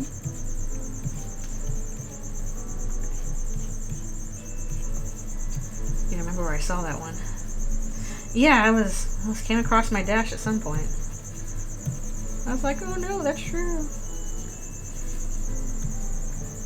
We get like these attachment to objects sometimes and feel sad when something happens to them. I remember I had like a cereal bowl once that I really liked. It was like my favorite cereal bowl, and I dropped it one day when I was getting cereal for it, and it smashed because it was made of ceramic, and I cried. Like, I knew, I'm like, okay, it's just a cereal bowl, but I don't know, it's just really sad because I liked that object so much, and now I wouldn't have it anymore.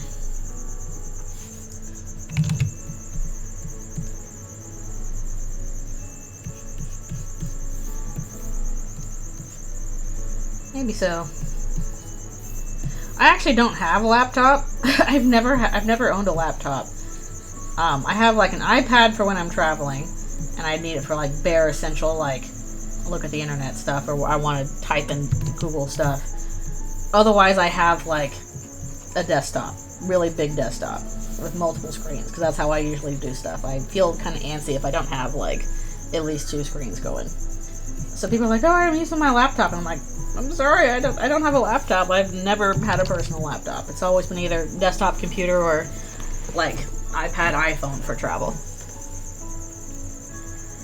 Oh, that's nice. Queen's in good hands. She's kept in repair, even though Apple says otherwise.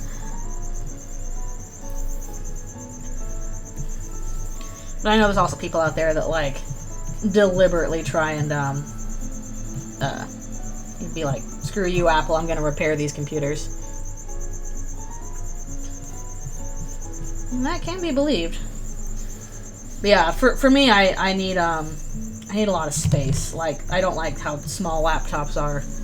I care way more about having tons of space to do stuff. I like having everything spread out. I like my big screens. Again, I pretty much have to operate with 2 screens now. Literally, I'm drawing on my Cintiq while actually talking to y'all on my other screen. I could probably deal with 3 screens fine at some point, but I haven't gone that far. Yeah. Like, I could easily see me getting used to 3 screens if I had the desk space for it. So, laptop's useful, but not enough for me to actually want it, because again, it's too small for me. But I do deal with, like, an iPad, because it's like, okay, if I'm traveling, I'm like, you know, visiting my parents or on a plane or something, and I just need a screen to access computer stuff. That's what the iPad's for. But, usually when I'm traveling, I'm not on my computer anyway, so that's why I've not bothered to get a laptop or anything like that. I've tried to do, like, art on my Cintiq, like, use Procreate for that kind of stuff, because that's what it was designed for. It was designed for the, iPad, and it's just hard for me to do it with the screen that small. I really like the big screen and having lots of space for my arm and stuff like that. More screens! Yeah, I feel like if I ever, like, graduated up to 3 screens at some point, I would be like, no, now I can't go back to 2. Where do I have space to put my stuff? I'm gonna, like, mount something on the wall.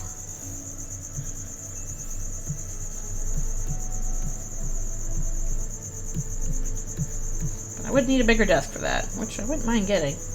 Probably do need, like, a really good work desk that's, like, the proper height for me so that I don't mess up my back so much.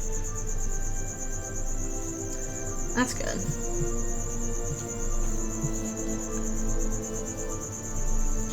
Oh yeah, I can see that. I actually got my iPad off of a friend who was selling it. She's like, anybody want this iPad?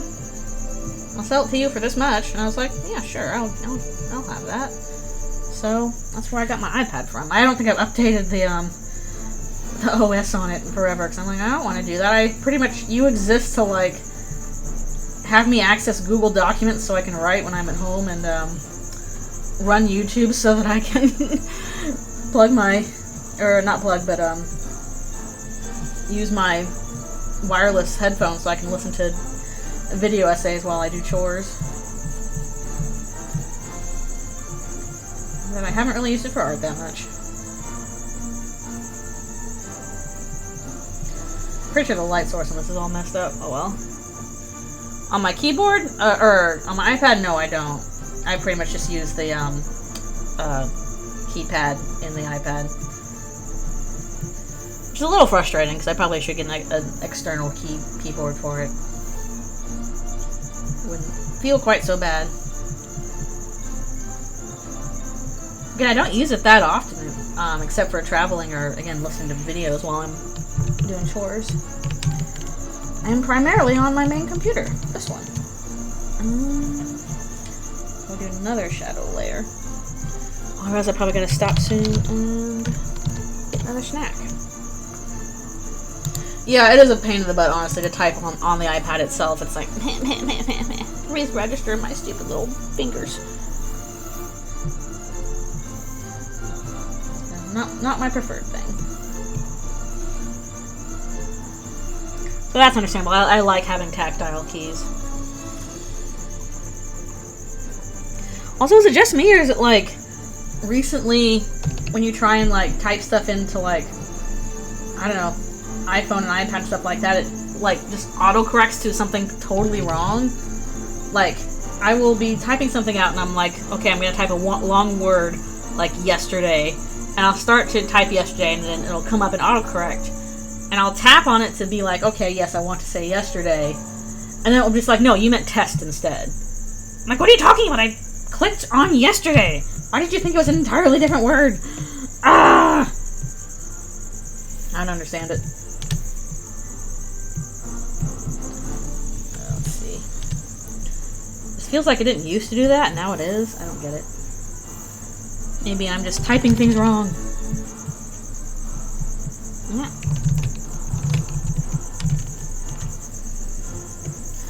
Yeah, I'm sure a laptop's a better choice. But again, for my purposes, it is fine for the little things I use it for.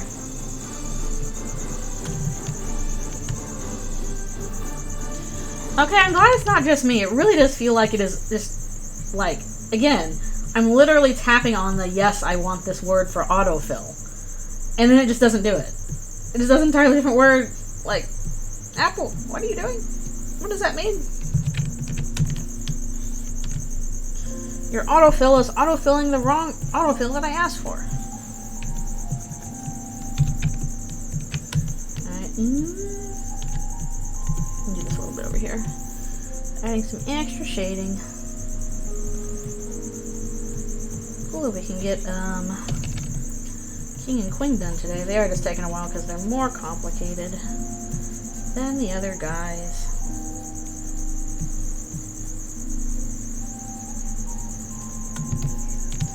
I don't know what's going on with autofill there. It's kind of weird. It's a little bit funky. Don't make sense.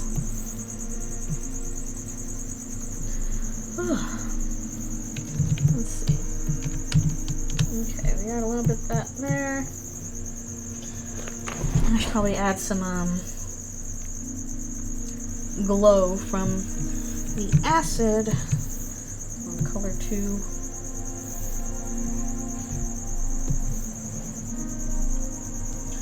It's so frustrating because I'm like literally using the autofill to like save myself some time, and it ends up not doing that.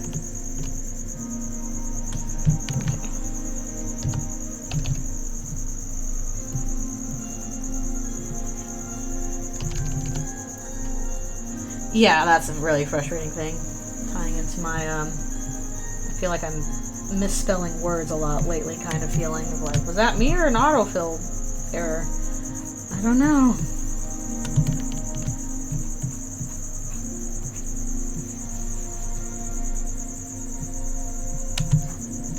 Some glowy stuff.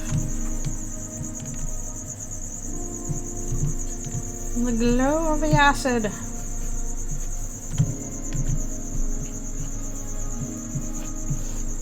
I'm like, okay, how would Queen fight go here? I'm pretty sure Acid River stuff's gonna make life a little bit harder. Just a bit.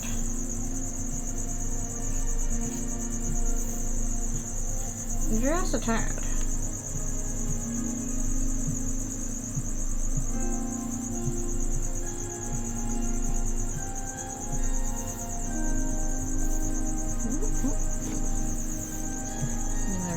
Stuff here too.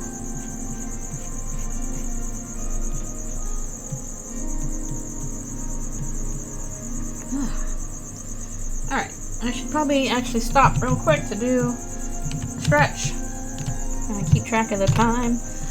And I'll grab another snack because the donuts were good, but they were not enough. So stretchy time. Yeah, we'll at least finish King and Queen today. Maybe I can start on Jubble as well. I gotta look up his colors now. Acid colors are surprisingly fun to work with. It's all bright and glowy. Those crickets are still going. They've been going at it non-stop. Non-stop chirp. Non-stop. Because I kind of wish I could incorporate some way for like Queen's, red text in her visor to come up, but I don't know how I would do that necessarily. Maybe she can work with like visual auditory hallucinations. That seems like that's how that would go.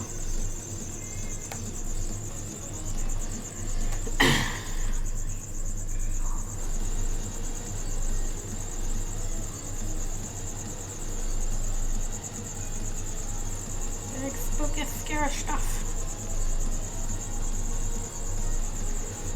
Okay.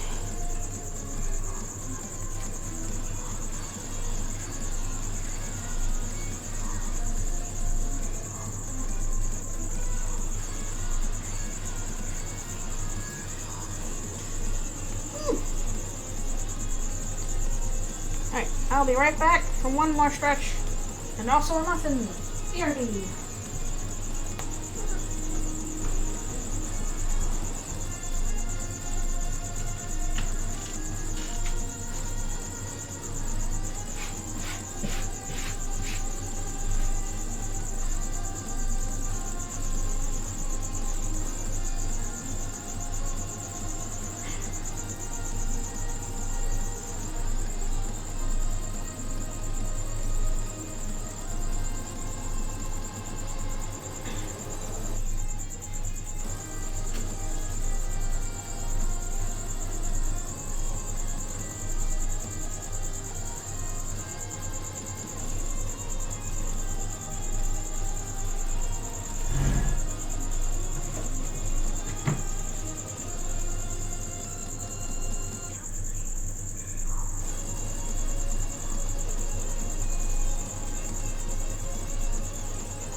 Okay, I return.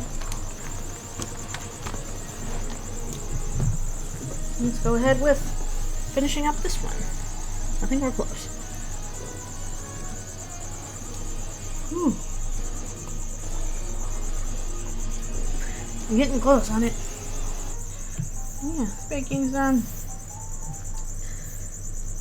One more thing back here.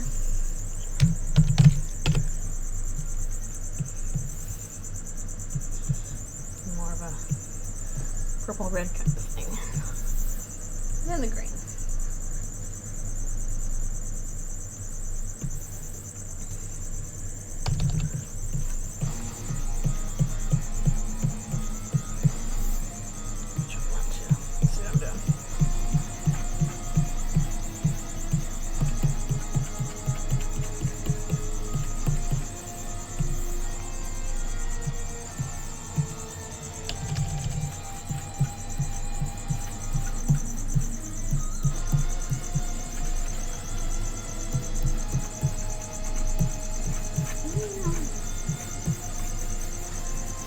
Throwing down colors in the background to make things a little bit more visually interesting. Oh no, I'm sorry about the trashy Wi-Fi. That's so frustrating. It's not very fun. That's another reason why I always want to have be on my desktop, because I don't use Wi-Fi for it. I use the landline. I don't want to have to depend on Wi-Fi for that. I want to just be cooked right up to the computer. Cool, cool. Yep, we are almost done with Queen. Well, that's always good.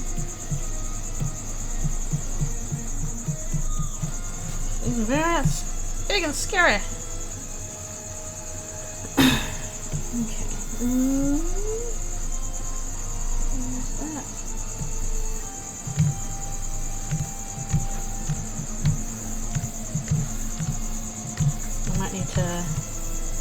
also cut out those ones there. Thank you. Yeah, gotta have scared, creepy acid colors. Gotta do a little bit more there. Actually, put it over here.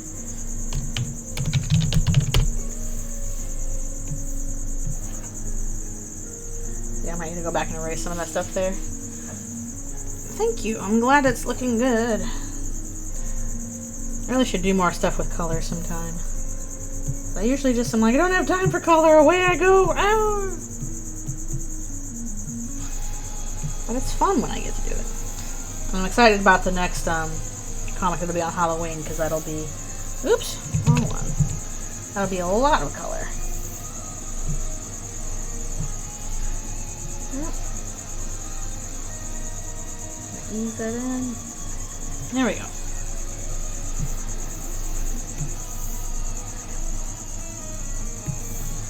Let's do one more.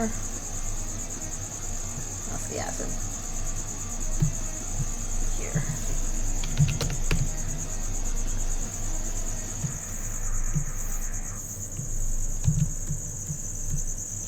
All kinds of spookiness going on. It's very Halloween appropriate somehow.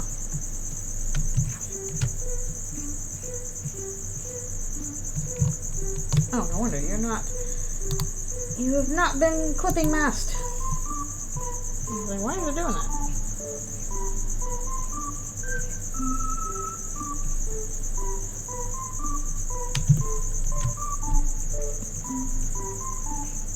It's the power of clipping mask. My favorite thing ever. I have no clue how I drew so long without it.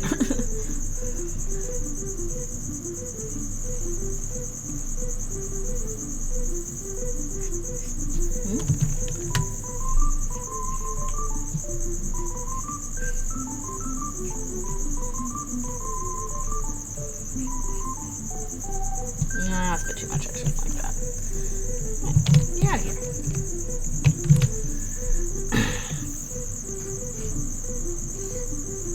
Keep it on the edges, please. Okay. Anything else we want to do with that? A little bit here. A little bit there. Okay.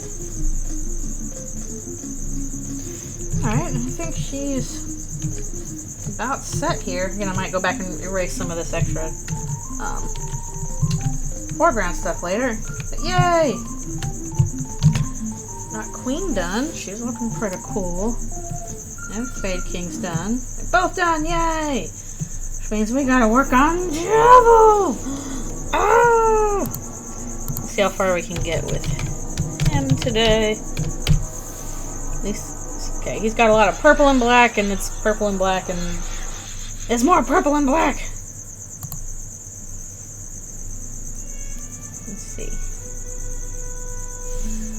Oh boy, how am I going to do this?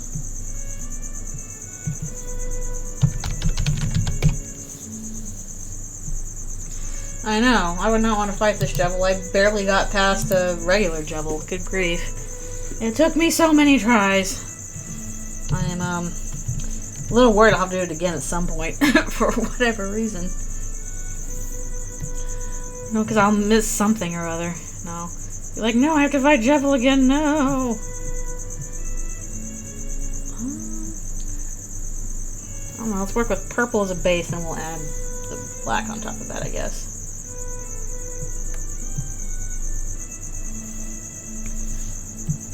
Yeah, I would not want to fight this Jubble. I'd just be like, nah, goodbye. It's a bit more darker. Not quite that dark. Okay, it's a bit better. I feel like his purple's a bit more blue than that. Okay, that's it. Ugh. No worries. I'm just talking away.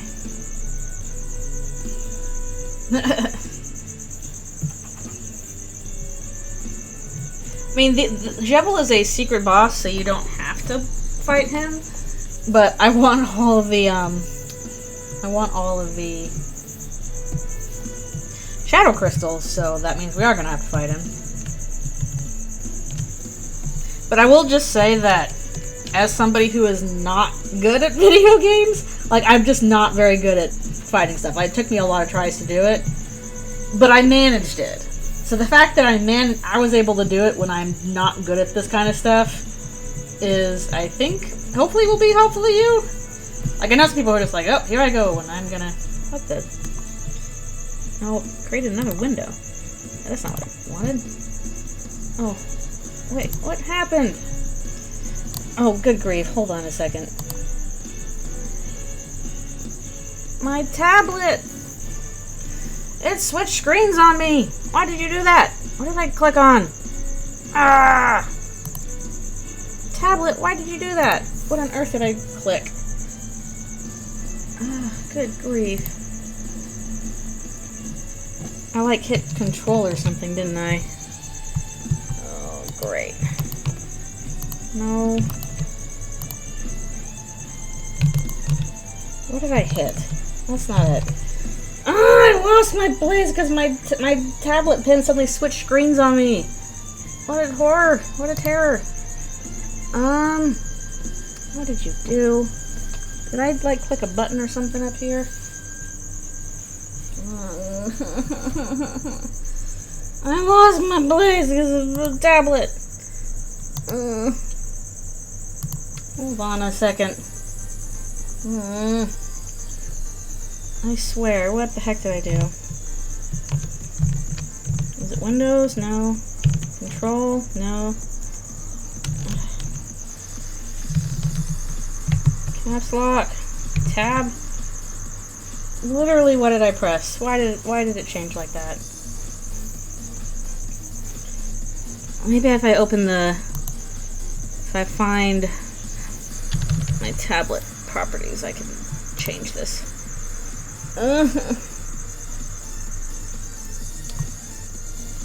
Seriously, where did it go? Maybe if I calibrate. This antique. Calibrate.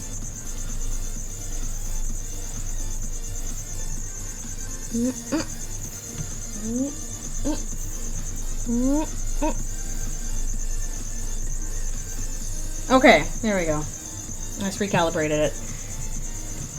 Here we go. It's back. But that was kind of annoying. Sorry about that. I just literally hit a hotkey somewhere and it was like, goodbye forever. Caps lock off, please.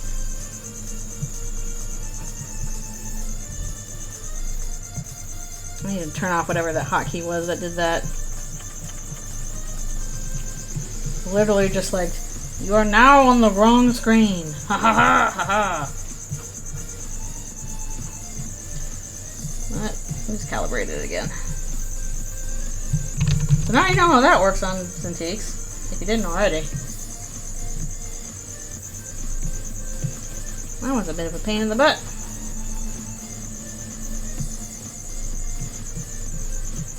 Maybe I hit like... I'm trying to figure out what key I hit that suddenly menued me out of that. I wasn't even paying attention, it just kind of happened.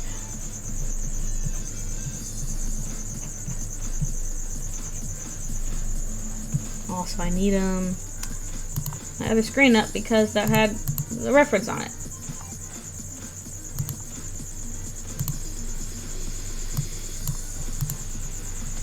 Let's see.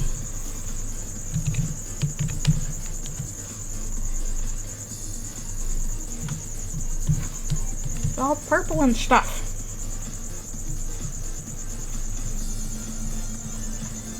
It's so purpley and swirly and purpley.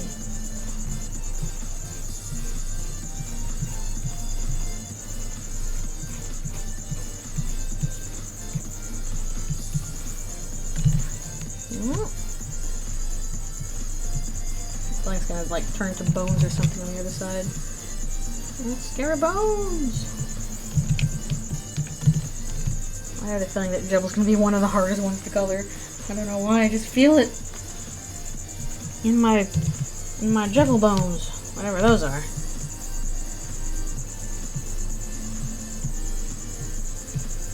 Supposed to be like this combo of like tint and skin. Tint, skin. Skint, I don't know. I'm just making up words.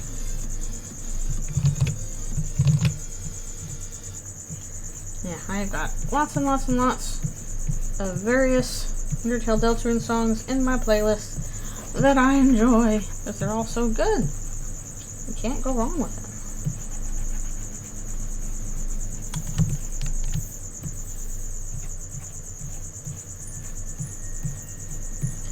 Need to add like some other aspects to it too. I don't even know how I'm going to do this section. It's going to be a giant pain. But we'll do our best. I guess it is only like 4 o'clock, so if I can manage to do the rest of this, that'd be pretty cool.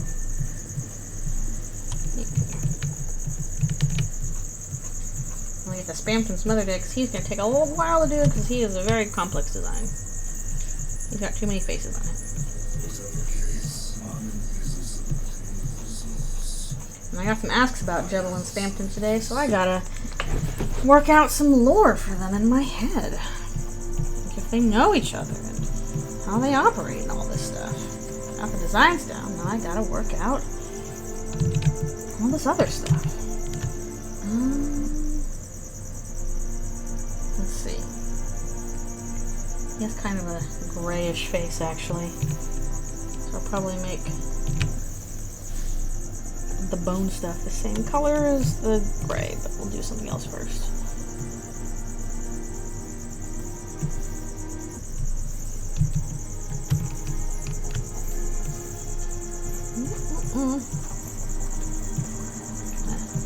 Mix these two together.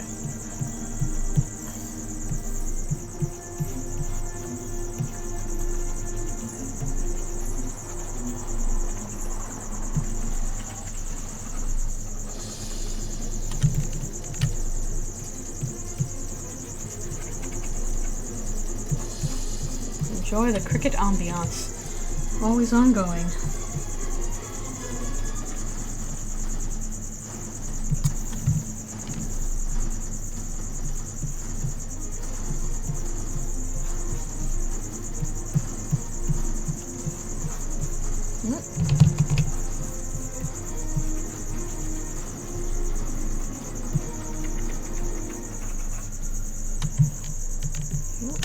I did it again.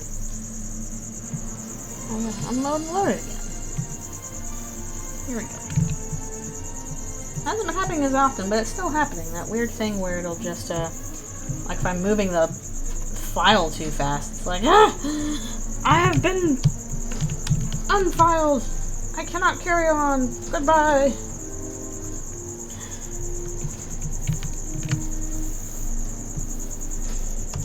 Very weird, little glitchy. Don't quite understand it.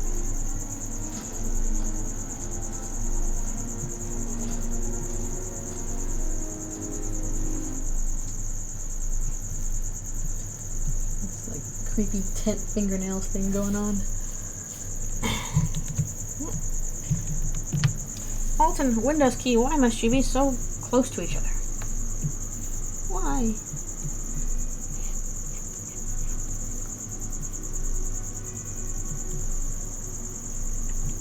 The Unfiles, exactly. It's like the X-Files, but, I don't know. That's probably been somebody's fanfiction. The X-Files in the negative zone.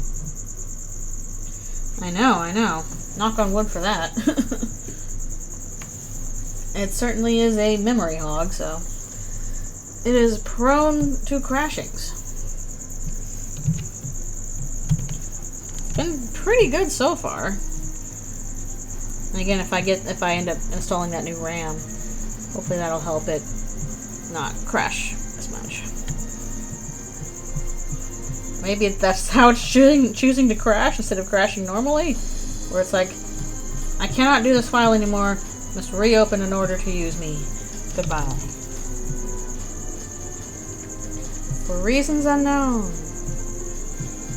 I've certainly had my fair share of Photoshop being like, you breathed on me wrong. I must go, my people need me.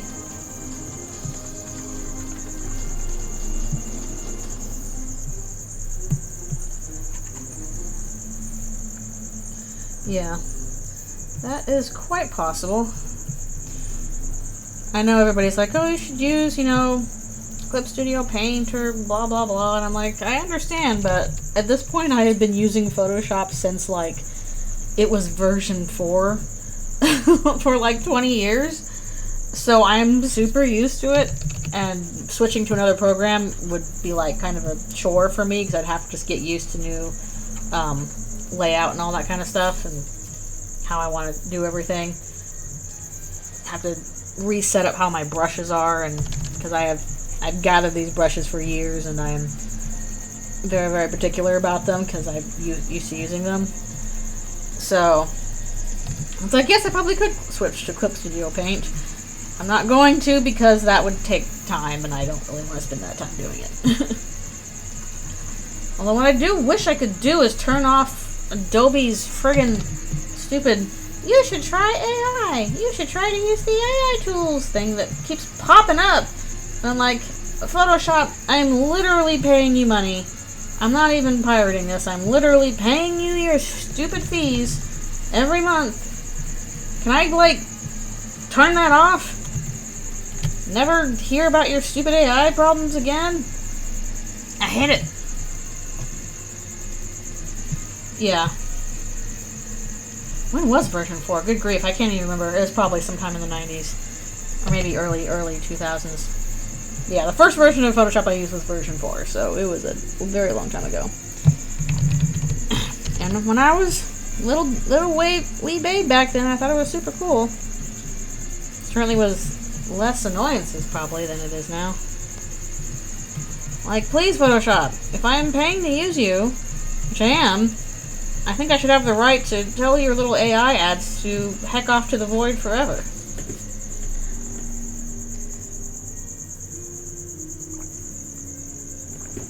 Yeah, like, I'm pretty sure early versions, certainly didn't have, like, the stuff I use all the time now, like the clipping mask, stuff like that. Smart objects. I use smart objects sometimes, but not very often. I had a friend, or a co-worker teach me how to do that once, because we would use Photoshop for backgrounds when I was the background artist in LA. And, I was doing my backgrounds, and he's like, oh, you need to use smart objects for these certain things. And I was like, oh, wait, that's actually really helpful. So I do know how to use smart objects, but I don't use them that often, but clipping mask I use all the time. Yeah, for some things they're extremely helpful, just to have like a certain object that, you can reuse and manipulate a lot. Like, as a background artist, for example, like say you're drawing a building with a bunch of windows on it, and you're doing this from multiple angles, like, you just make a window into a smart object, and now you've got this window you can place anywhere, and you can kind of adjust the angle for it if you need to do that. And it was very useful for that kind of thing. Just like, so now I don't have to redraw this window over and over. I can just reuse the thing. So it's got its uses. I haven't used it very much lately, but I remember it's there if I ever need it. Honestly, I probably could have used it, now that I think about it. I probably could have used it in the Asriel Investigate scene, where he's like in the library, because good grief, that was a lot of drawing books over and over again. Probably could have done something with a smart object there if I thought about it.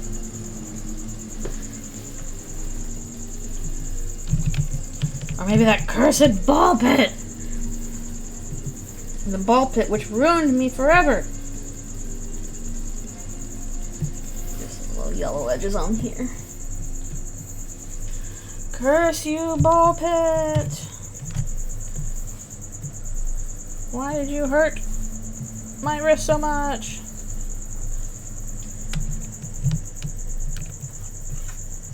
Yeah, I didn't quite think of that, because mostly I was like, okay, I'm drawing these books from, a bunch of different angles.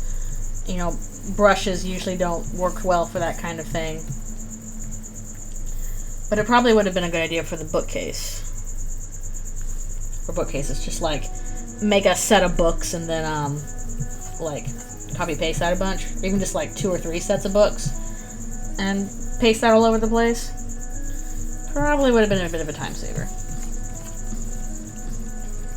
And although the one I'm doing now, the one where Chris meets Ralsei, I don't think there's anything I can do with that. I've almost finished cleaning up or at least not cleaning up, but doing the lines for the backgrounds, and they're not very complicated. They're not like the library was. It's mostly just stonework from his castle. So I don't think I'm gonna need anything there. I'm already gonna be reusing a bunch of stuff anyway. Maybe I should have made some of those into smart objects now that I think about it. Instead of copy pasting them. Certain panels I'm gonna copy anyway. That would make more logical sense. You know what? I can do that. Actually, yeah, I'm not at that point yet. I can do it so that, like, I have certain panels that I'm going to reuse anyway. I can just make them into smart objects and stick them in places and do what I want with them. And they'll already be colored. And it'll be cool.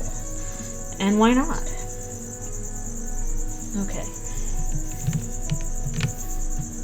And then once all the backgrounds are done, I can finally do all the characters. Which is just Ralsei and Chris, but, you know. You know. I got a jaunty, the world revolving.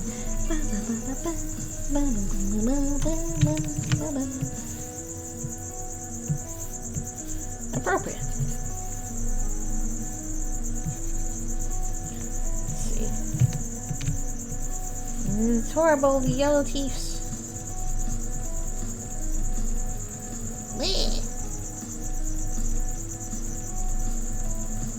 Hey guys, can I join the amazing digital circus? It'll be fun. Or something.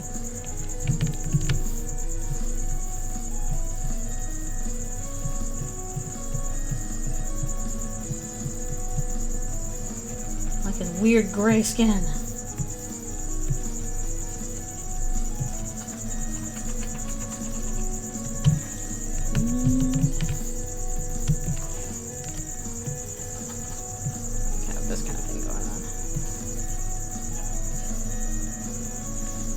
This remix actually of World Revolving too.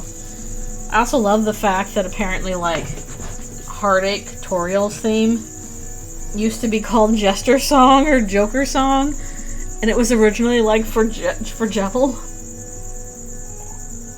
Like, that's just very funny. Okay.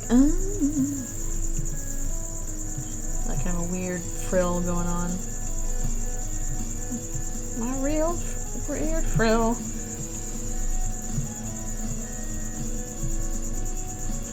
Yeah, it's a cow.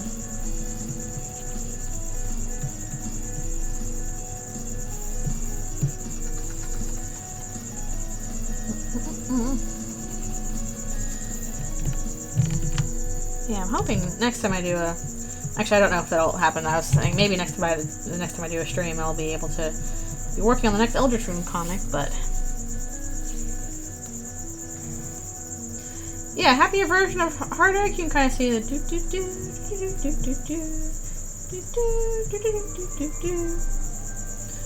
I guess you can kind of see it, like, take it out of the minor key, all that kind of stuff.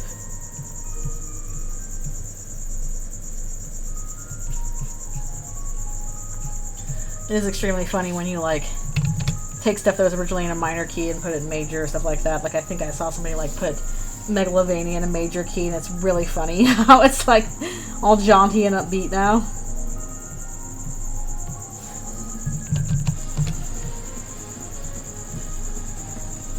That was a really funny one.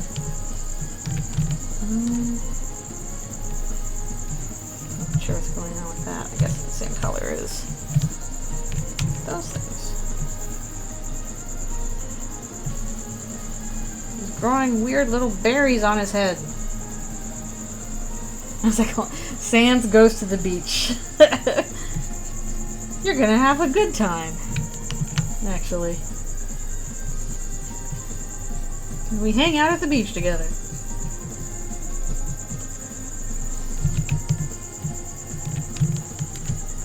Okay, I think we can add some, like, weird stuff going on up there. I still gotta work out the pit he's over.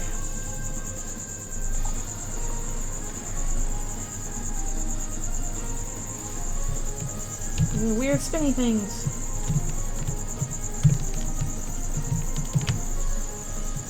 I think that is probably a good enough color for that.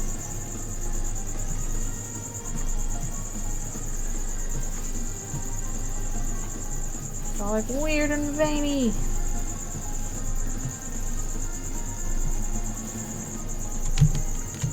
I gotta look up that remix again of it in major key or whatever.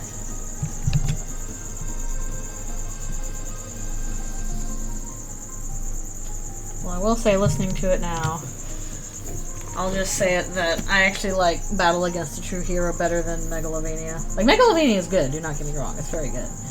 But in terms of, like, just epic boss battle music, I like, Battle Against a True Hero better.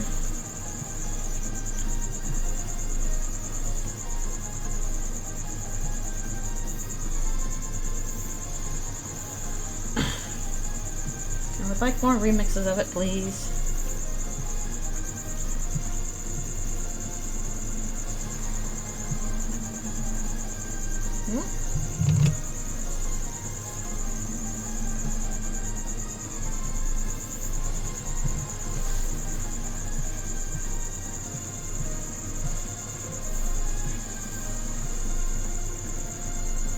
A weird gestured tent onion.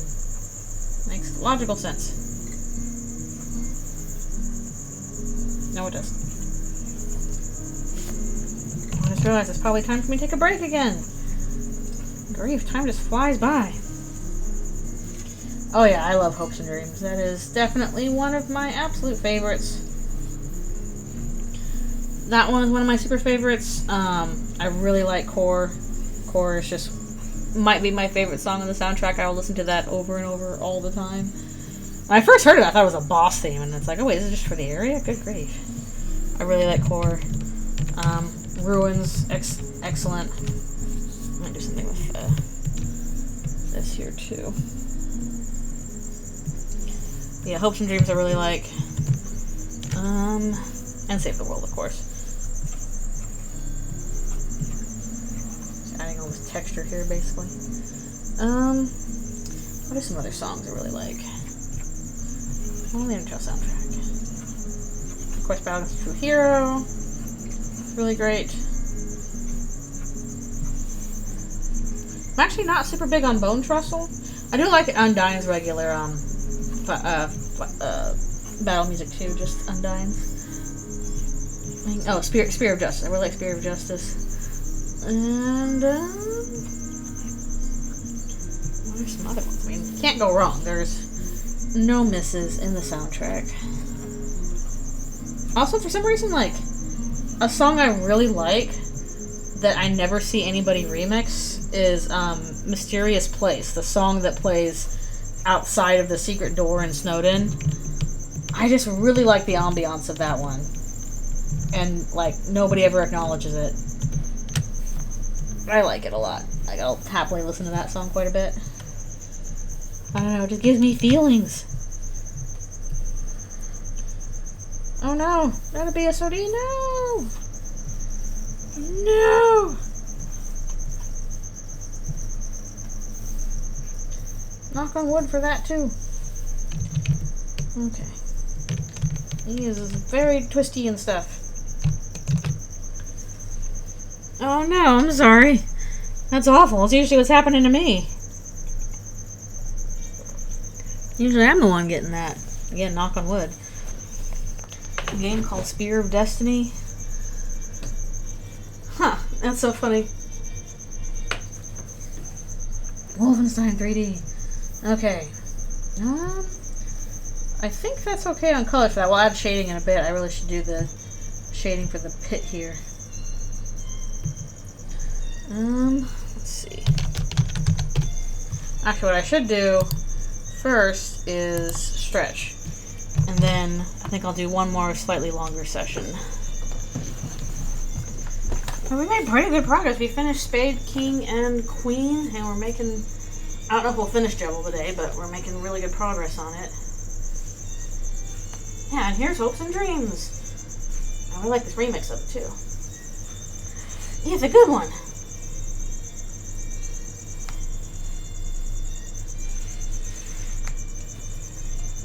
Let's see. Oh, also, from the Undertale soundtrack, I really, really like Here We Are and Amalgam. Both of those just really good. I really like Here We Are.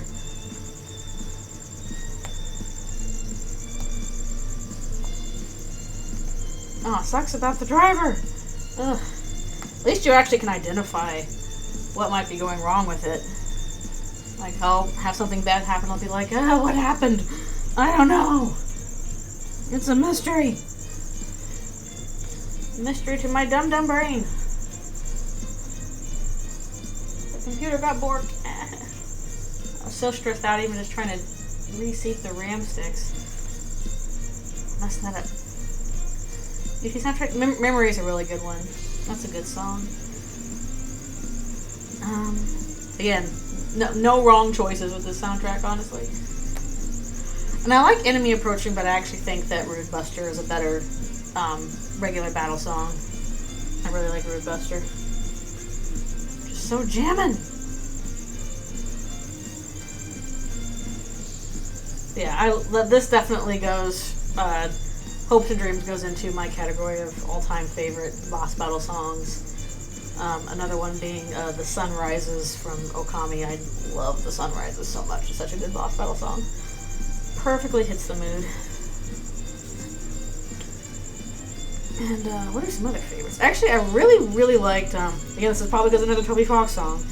I really liked the final boss battle song from, like, Scarlet and Violet, Pokemon. Like, it was really good, very intense, good song. Yeah, Amalgamate's a great song. Alright, be right back for one more stretch.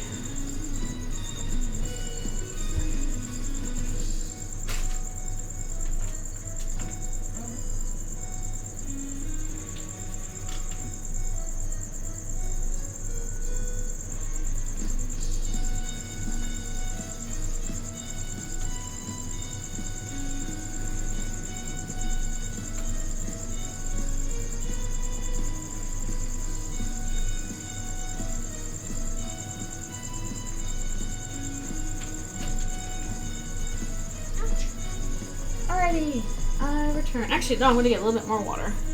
More BRB.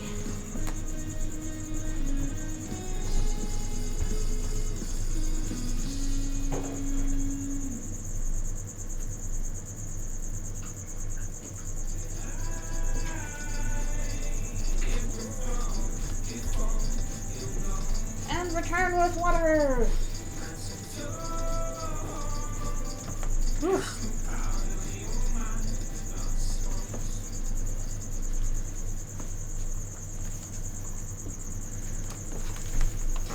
Let's continue.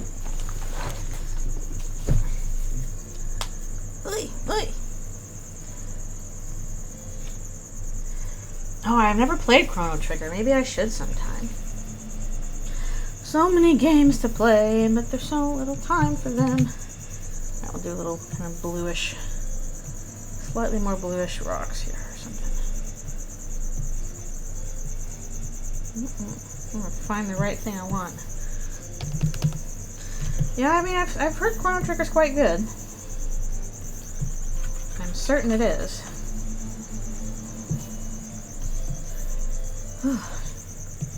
Trying to think of some other, like, boss battle songs that I've played that I just really enjoyed. And that one from Okami. And also, again, from Okami Den, the final boss battle song there is also Chef's Kiss. But Okami music I just adore. I really love Okami soundtrack and everything. Let's see. Yeah, the one from Scarlet and Violet was really good. And, I think of my favorite Kingdom Hearts final boss battle music. Because there's a lot of examples there. Facing the Spider from Doom 1. Most of what I know about Doom's music is the iconic music, you know, when you first start Doom.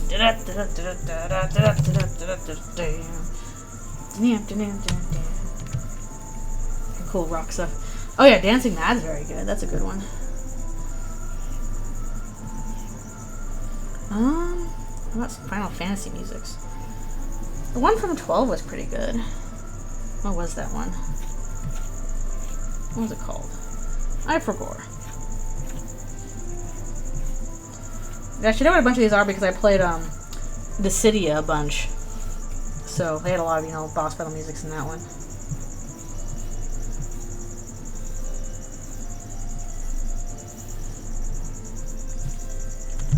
Yeah, I know that they did both Final Fantasy and Chrono Trigger.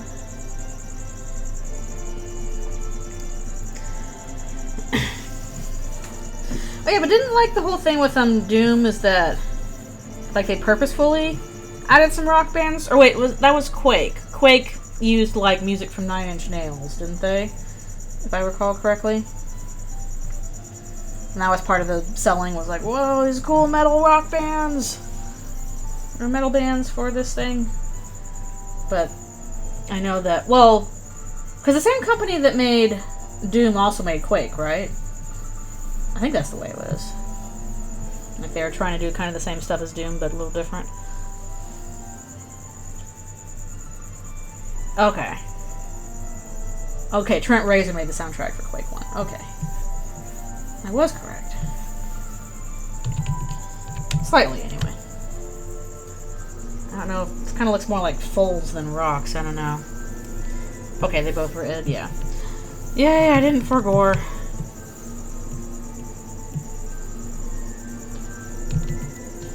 I'm trying to remember if I heard any of the, you know, moral panic stuff I'm sure there was around Quake. Or around Doom when it first came out. Because it's like, oh no! It's so violent for the kids! Which, you know, they always do.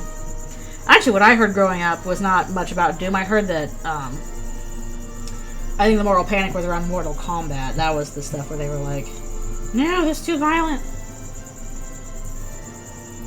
Oh, they had the same composer.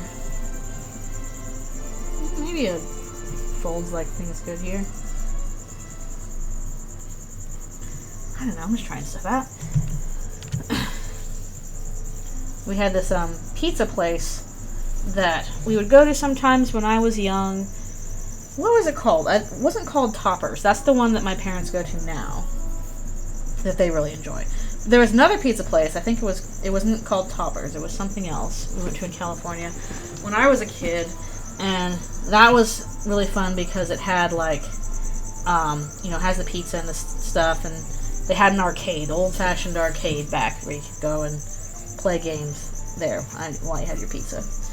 And the problem is my parents never gave us, like, you know, money to play anything. So kids would just go back there and watch the, you know, the intro screens, getting to try and play it. And be fascinated by it. We could never play. Not that we would be any good anyway. Probably would have died in like 5 seconds and wasted our quarters. And I had memories of, you know, pizza arcades.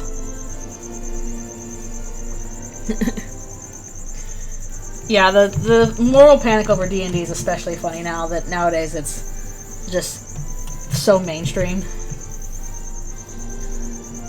Yeah, mostly I remember when people didn't like Mortal Kombat and they said it was too violent.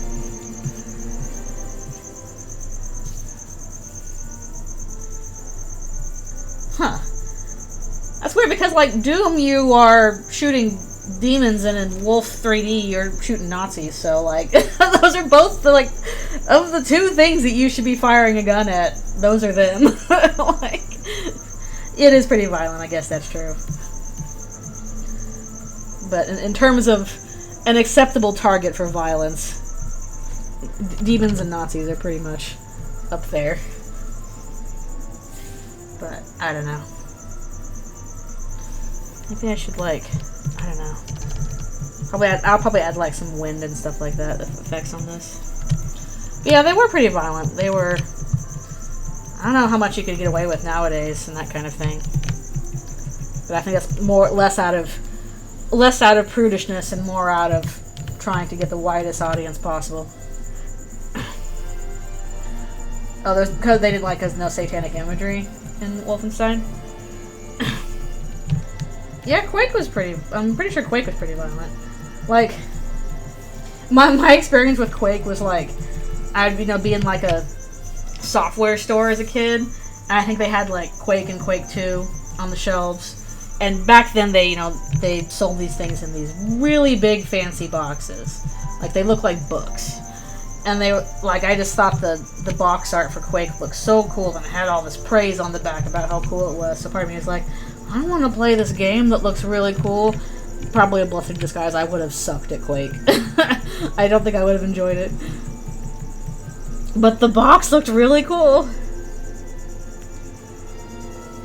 Oh yeah, I can see Germany banning stuff like that. I'm not surprised in that. Quake, what was the first instance of the Instagib? I'm not sure what that is. Also, another one that I saw growing up, where I thought that looked really cool, was Myst. I saw the box from Myst. And I was like, oh man, I want to play Myst. This looks so cool. I would have enjoyed Myst. I kind of started to play it, but it didn't quite work on my iPad. Unfortunately. Yep, come here. Alright, we're gonna get a little scrambly with this, and then we'll fix it later. Huh, okay, is that where it originated? The whole bouncy guts bits thing, which I guess Fallout eventually kind of got into. Rise of the Triad. I have not heard that one. I know there's a bunch of, like, Wolfenstein, sequels. It's a long-running franchise. A little gut splattering everywhere in the game.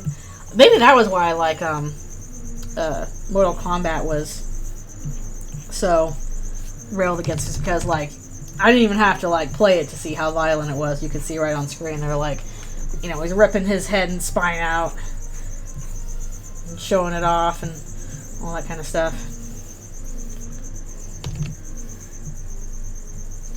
But I have not heard of that game. It's supposed to be very much like a maelstrom. I think it's maelstrom. Can't talk. Nice. Yeah, I know I would suck at like any kind of FPS sort of thing, especially like a multiplayer thing like Quake.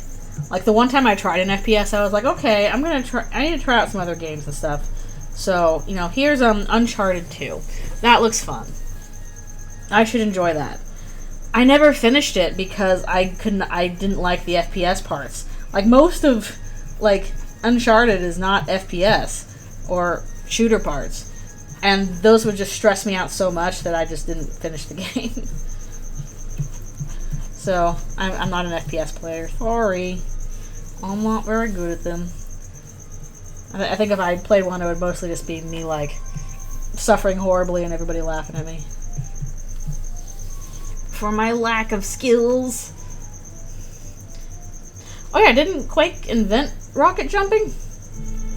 I watched the Ahoy video. Okay. It is very swirly here. Beware the swirlies. You'll be sucked into the swirling hell. Yeah, it's the kind of thing, especially like if you don't have good reaction times, it's probably going to be a lot harder. That's not me. I don't think it was ever me. Oh, Doom 2 had the rocket jumps? Okay.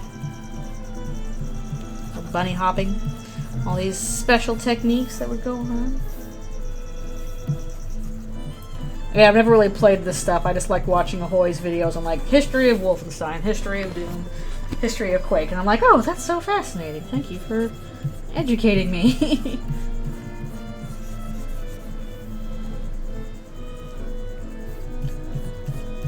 I do want to try, speaking of videos from Ahoy, I want to try out, Monkey Island sometime, because I do like me adventure games, so I need to try out the OG Monkey Island. Vanilla Doom 2 had rocket jumps. And also some of my knowledge of Doom is from, like, the myhouse.wad, creepypasta that came out recently. ARG? I don't know. I think it's just creepypasta. And that was interesting. I enjoyed that as well.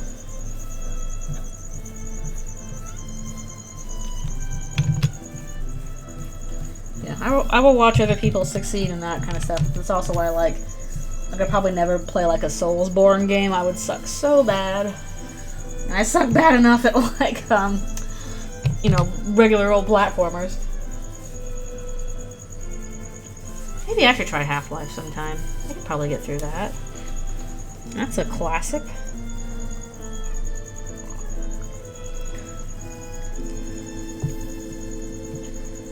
I wonder if I can like... I feel like I need to put some atmosphere on this because it's put it in the distance. It's not that much to type, but whatever. Whatever.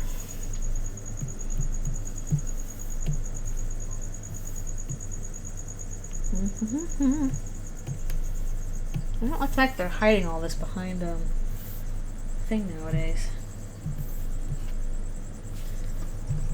Yeah, let's put this a little bit backward like that.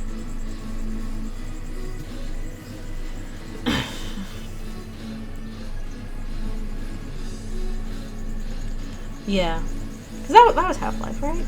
Yeah. I'll tell you what, when I was many years ago, I was looking around for work more, and not almost, but I interviewed for for doing storyboards. I guess they were working on a new XCOM game at 2K, and they're like, "What do you think about doing this for XCOM?" And I'm like, "Oh, sure, that sounds fun." And they're like, "Oh, you should look up the game." So I was like watching XCOM videos for a while, and I don't think I quite grasped how the game worked.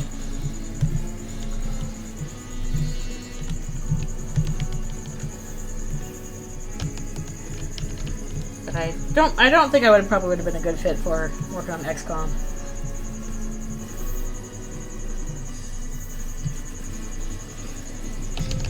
And that's got a big old storied history too.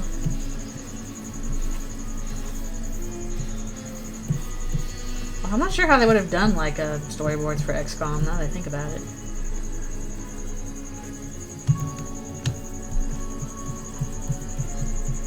I wonder when Half-Life 3 will come out.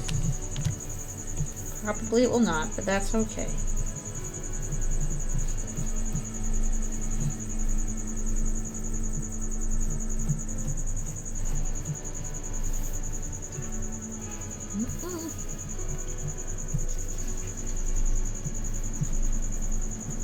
So many different games out there to try. Valve count to 3. Oh no.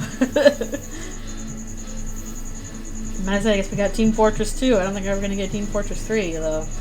People even wanted Team Fortress 3. I think people are happy playing 2. Seems like that's all you need for it. That's all you need.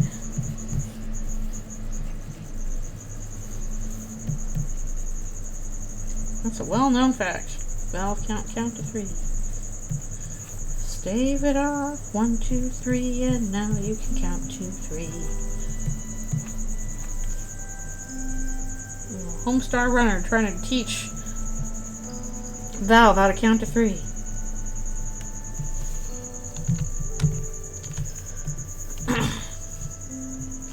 I guess they're making a lot more money just running Steam, so, you know.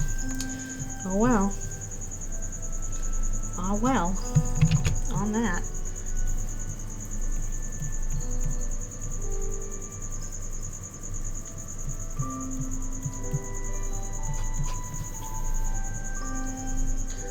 I don't think I've ever heard Half-Life soundtrack, so I'll have to look that up. I feel like I know Half-Life more for like their sound effects, because, you know, it has the little blurp blurp noises when you open stuff, and like Portal and Stanley Parable and all that. Like I know the little Valve noises more than I know the soundtrack.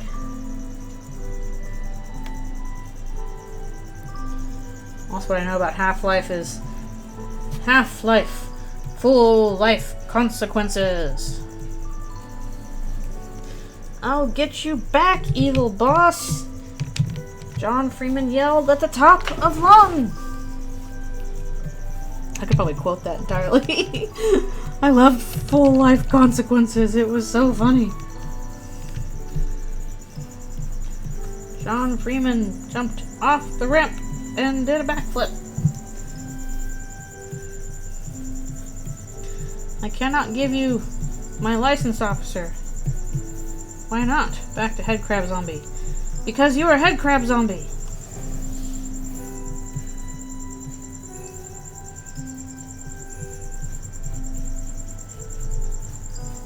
Good times. I remember also watching like the sequels to the Full Life Consequences, where there was like a part with a really long spinning shot around the statue of John Freeman, who was the freest of the men, and I don't remember what else happened. It's mostly just Full Life Consequences.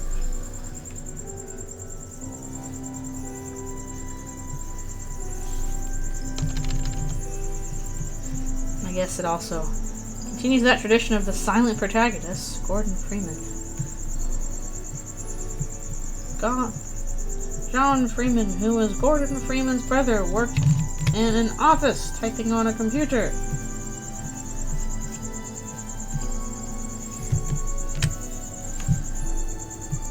And normal people close. Apple! Shush! I downloaded iTunes so I could run my music stuff, and now it's always like, you need to upgrade the software for iTunes. I need you to shush. That's what I need. Kashoosh.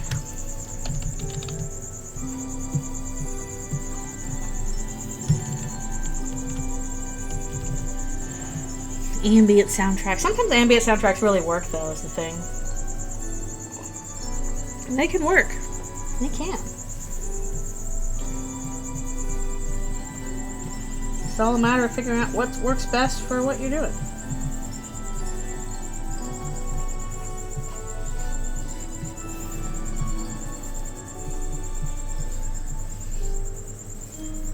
Okay.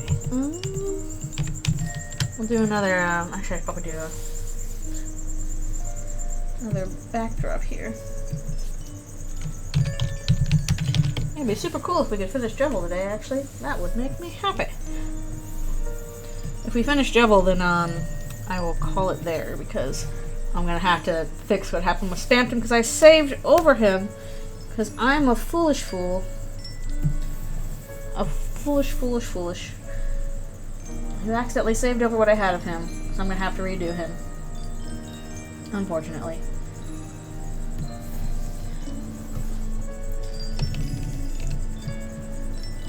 Yep, all depends.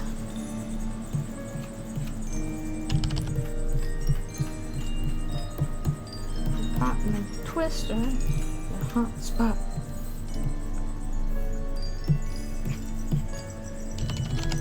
Yeah, exactly. That kind of stuff's personal preference. Also, I guess it's up to the discretion of the sound designer, or whoever's making the soundtrack.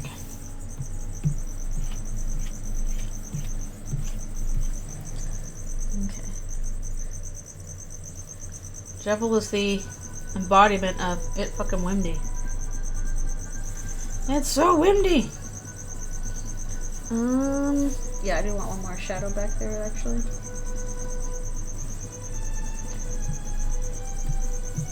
I'll cover over that. Burbly song! It's so good. It feels very birdly. My phone is just popping off with, you got stuff. Actually, a little bit here, a little bit here, and over here. Okay, and then go back over this.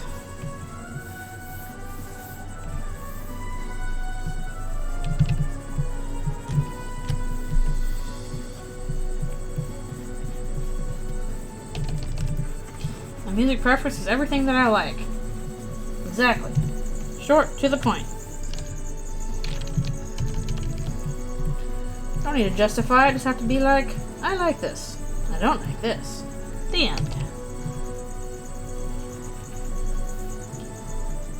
And people will be like, oh, what are your favorite bands and artists? I'm like, I don't know. I mostly listen to video game soundtracks. I don't know what I'm doing. Don't ask me questions that I am not prepared to answer.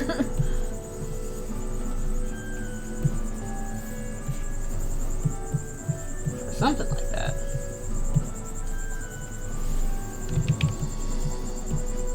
Yeah, good grief, we're getting pretty close with this guy. It's all spoopy. Alright, we're gonna do like some windy effects. Argent metal. Also, I do like some symphonic metal. I basically have a friend that absolutely forced her love of Sonata Arctica on me, and so now I do actually be like, oh, I like me Sonata Arctica, especially the older stuff. I like it.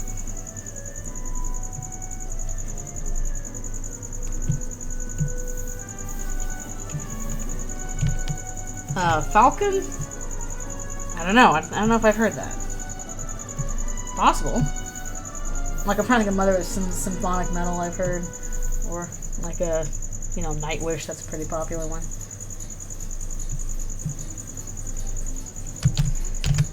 What are some other ones? I'm sure there's more.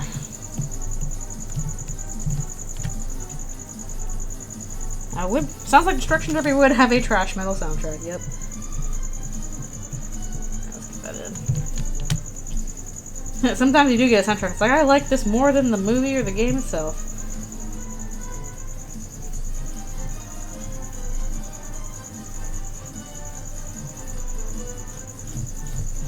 It's just how it be sometimes. We're getting close to finishing Shovel here. It's gotta do some wind effects and overlay and all that. Oh yeah, FF7's got great music, I'm sure. I also like listening to the 12 soundtrack. It's got some good ambient tracks. I've never played 7. I really need to play it sometime. But I don't know if I should play OG 7 or if I should play the remake. Like, I'd probably enjoy both of them.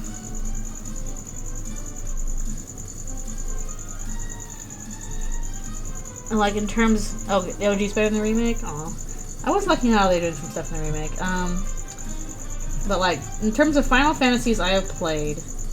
I played 9, 10... Oh. It depends. Like, you know, I played a bunch of Kingdom Hearts, so... Then again, that's usually just mash the buttons. I wouldn't mind trying to play OG. But I played 9, 10, 12, 13, and I played some of the side stuff like Dissidia. I played both Dissidia games. And I played through most of Crisis Core and then stopped on the last area. So I didn't finish Crisis Core. I don't feel like 13 was that bad. Like, I don't think I'll play it again, but I didn't regret my time with 13. All my friends play 14, though, and I unfortunately do not have the time to dedicate to, like, a full MMO. Because people who, like, a lot of my friends play 14, and the people who play 14 are really into 14. Like, that's their main hobby is 14. Which, cool, I am happy for that, but I don't think I can, for that reason, I don't think I can jump into 14. Just, I will enjoy you appreciating your Blurbows and your walls from a distance. Yeah, I like, most of my friends I feel like are super big into 14. It is a popular thing among animators. I mean, heck, Timmy is into 14 too. She plays 14. Hey, here's another appropriate song. Yeah, I like some of the aesthetics of 13. I don't really like how 13 ended necessarily. But yeah, in terms of like, okay, if I was gonna rank the 4 main Final Fantasies that I played, I would probably put 13 at the bottom of those 4. If I'm being honest. I liked 9, 10, and 12 more than 13, I think.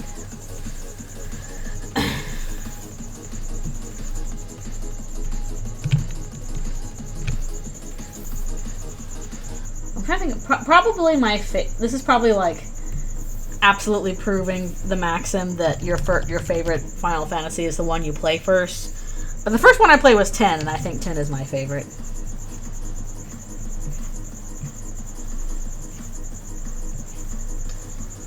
Even though if I'm being totally objective, 9 is probably the better game out of those. But I like 10. I've replayed multiple times. I really like 10.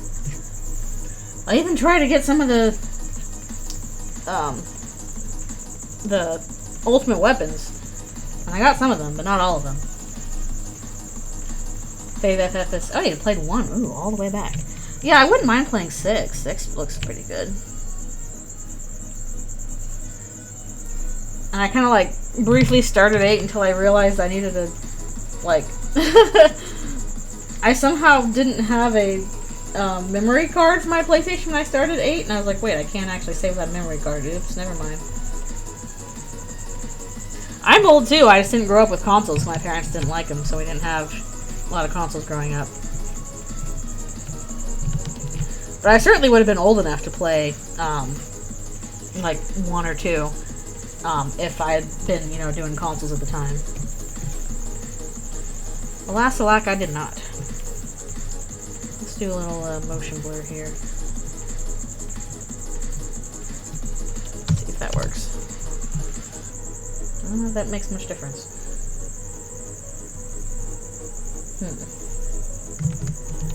Yeah, no, I'm old enough to play the original Final Fantasies. I just really haven't. I did not have access to them.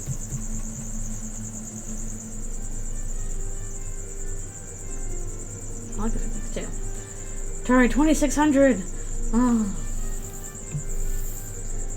Like when I was cause yeah, I was born early 80s.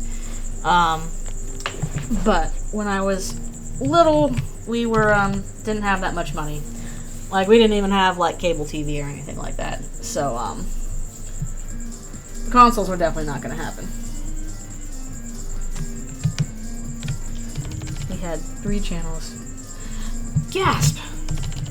Older than me? I thought I was the oldest one. I'm always the oldest one in the group. Always. Ridiculous.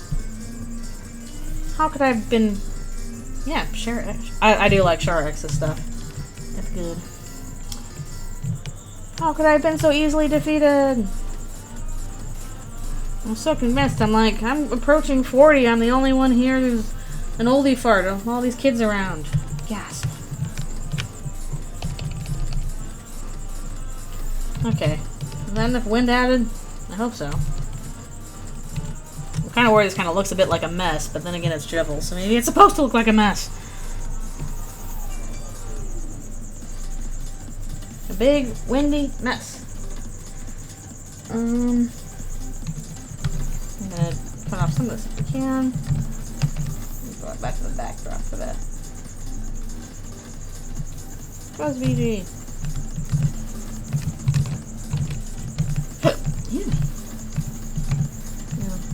Born in the 80s, but didn't get to experience much of them because when I was a very little kid, I was kind of poor. Not super poor, but definitely not great. Yes, the crickets are little bugs to feed to my lizard Alfies. She likes her live crickets, so she'll get dinner soon. And I've just gotten so used to like the noise that I don't even like pay attention to it anymore. Then I'll forget. Oh wait, yeah, there's these crickets chirping constantly in the background. They're kind of like a nice ambience. Oh yeah, I had a PS2 Slim. I use that for a lot of Dance Dance Evolution. I love that game. Oh, maybe I should replug it in, but I can't. I don't have a dance pad, so. Man, okay. I think. Wait, no, we didn't use an overlay layer. Almost done. I'll do this on top. Like, I still got a PS2 squirreled away somewhere, I think. Hopefully it still works. But the problem is I don't have a dance pad, and I live on the second floor of an apartment. So I'm not sure if people down below would appreciate me stomping away. But I miss DDR. That used to be how I would get my exercise, is I would play a lot of DDR. And it was good because it was get me to do a workout. So if I really stuck to it, I probably could plug the PS2 back in and probably would still work. And get a dance pad. Oh, that'd be nice. But yeah, I do miss DDR. That was my main exercise back in the day.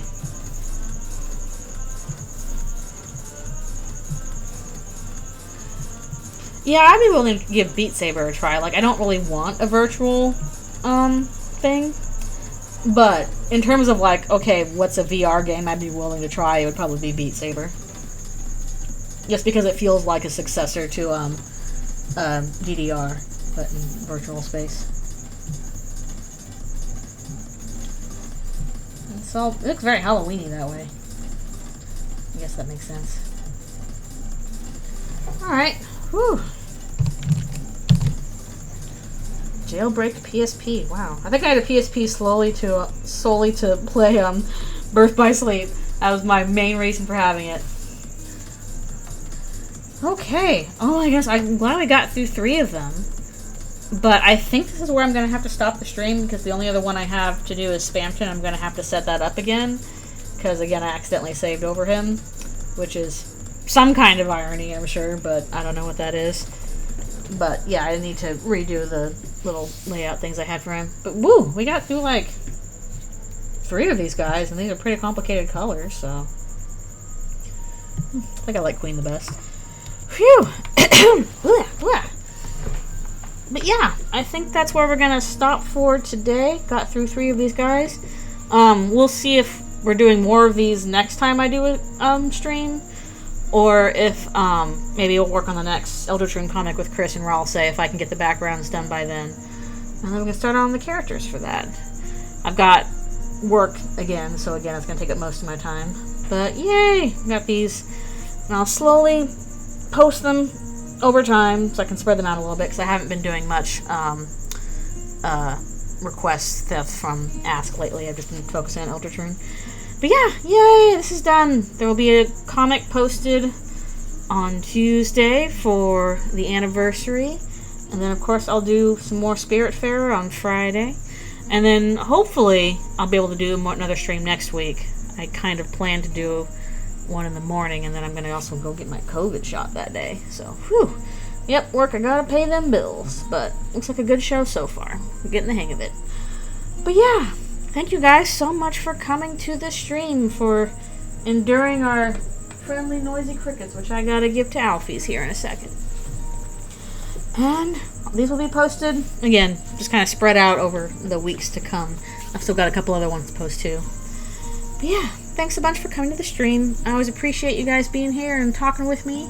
It is always a fun time. And I'll see you all next time. Alright, see you later.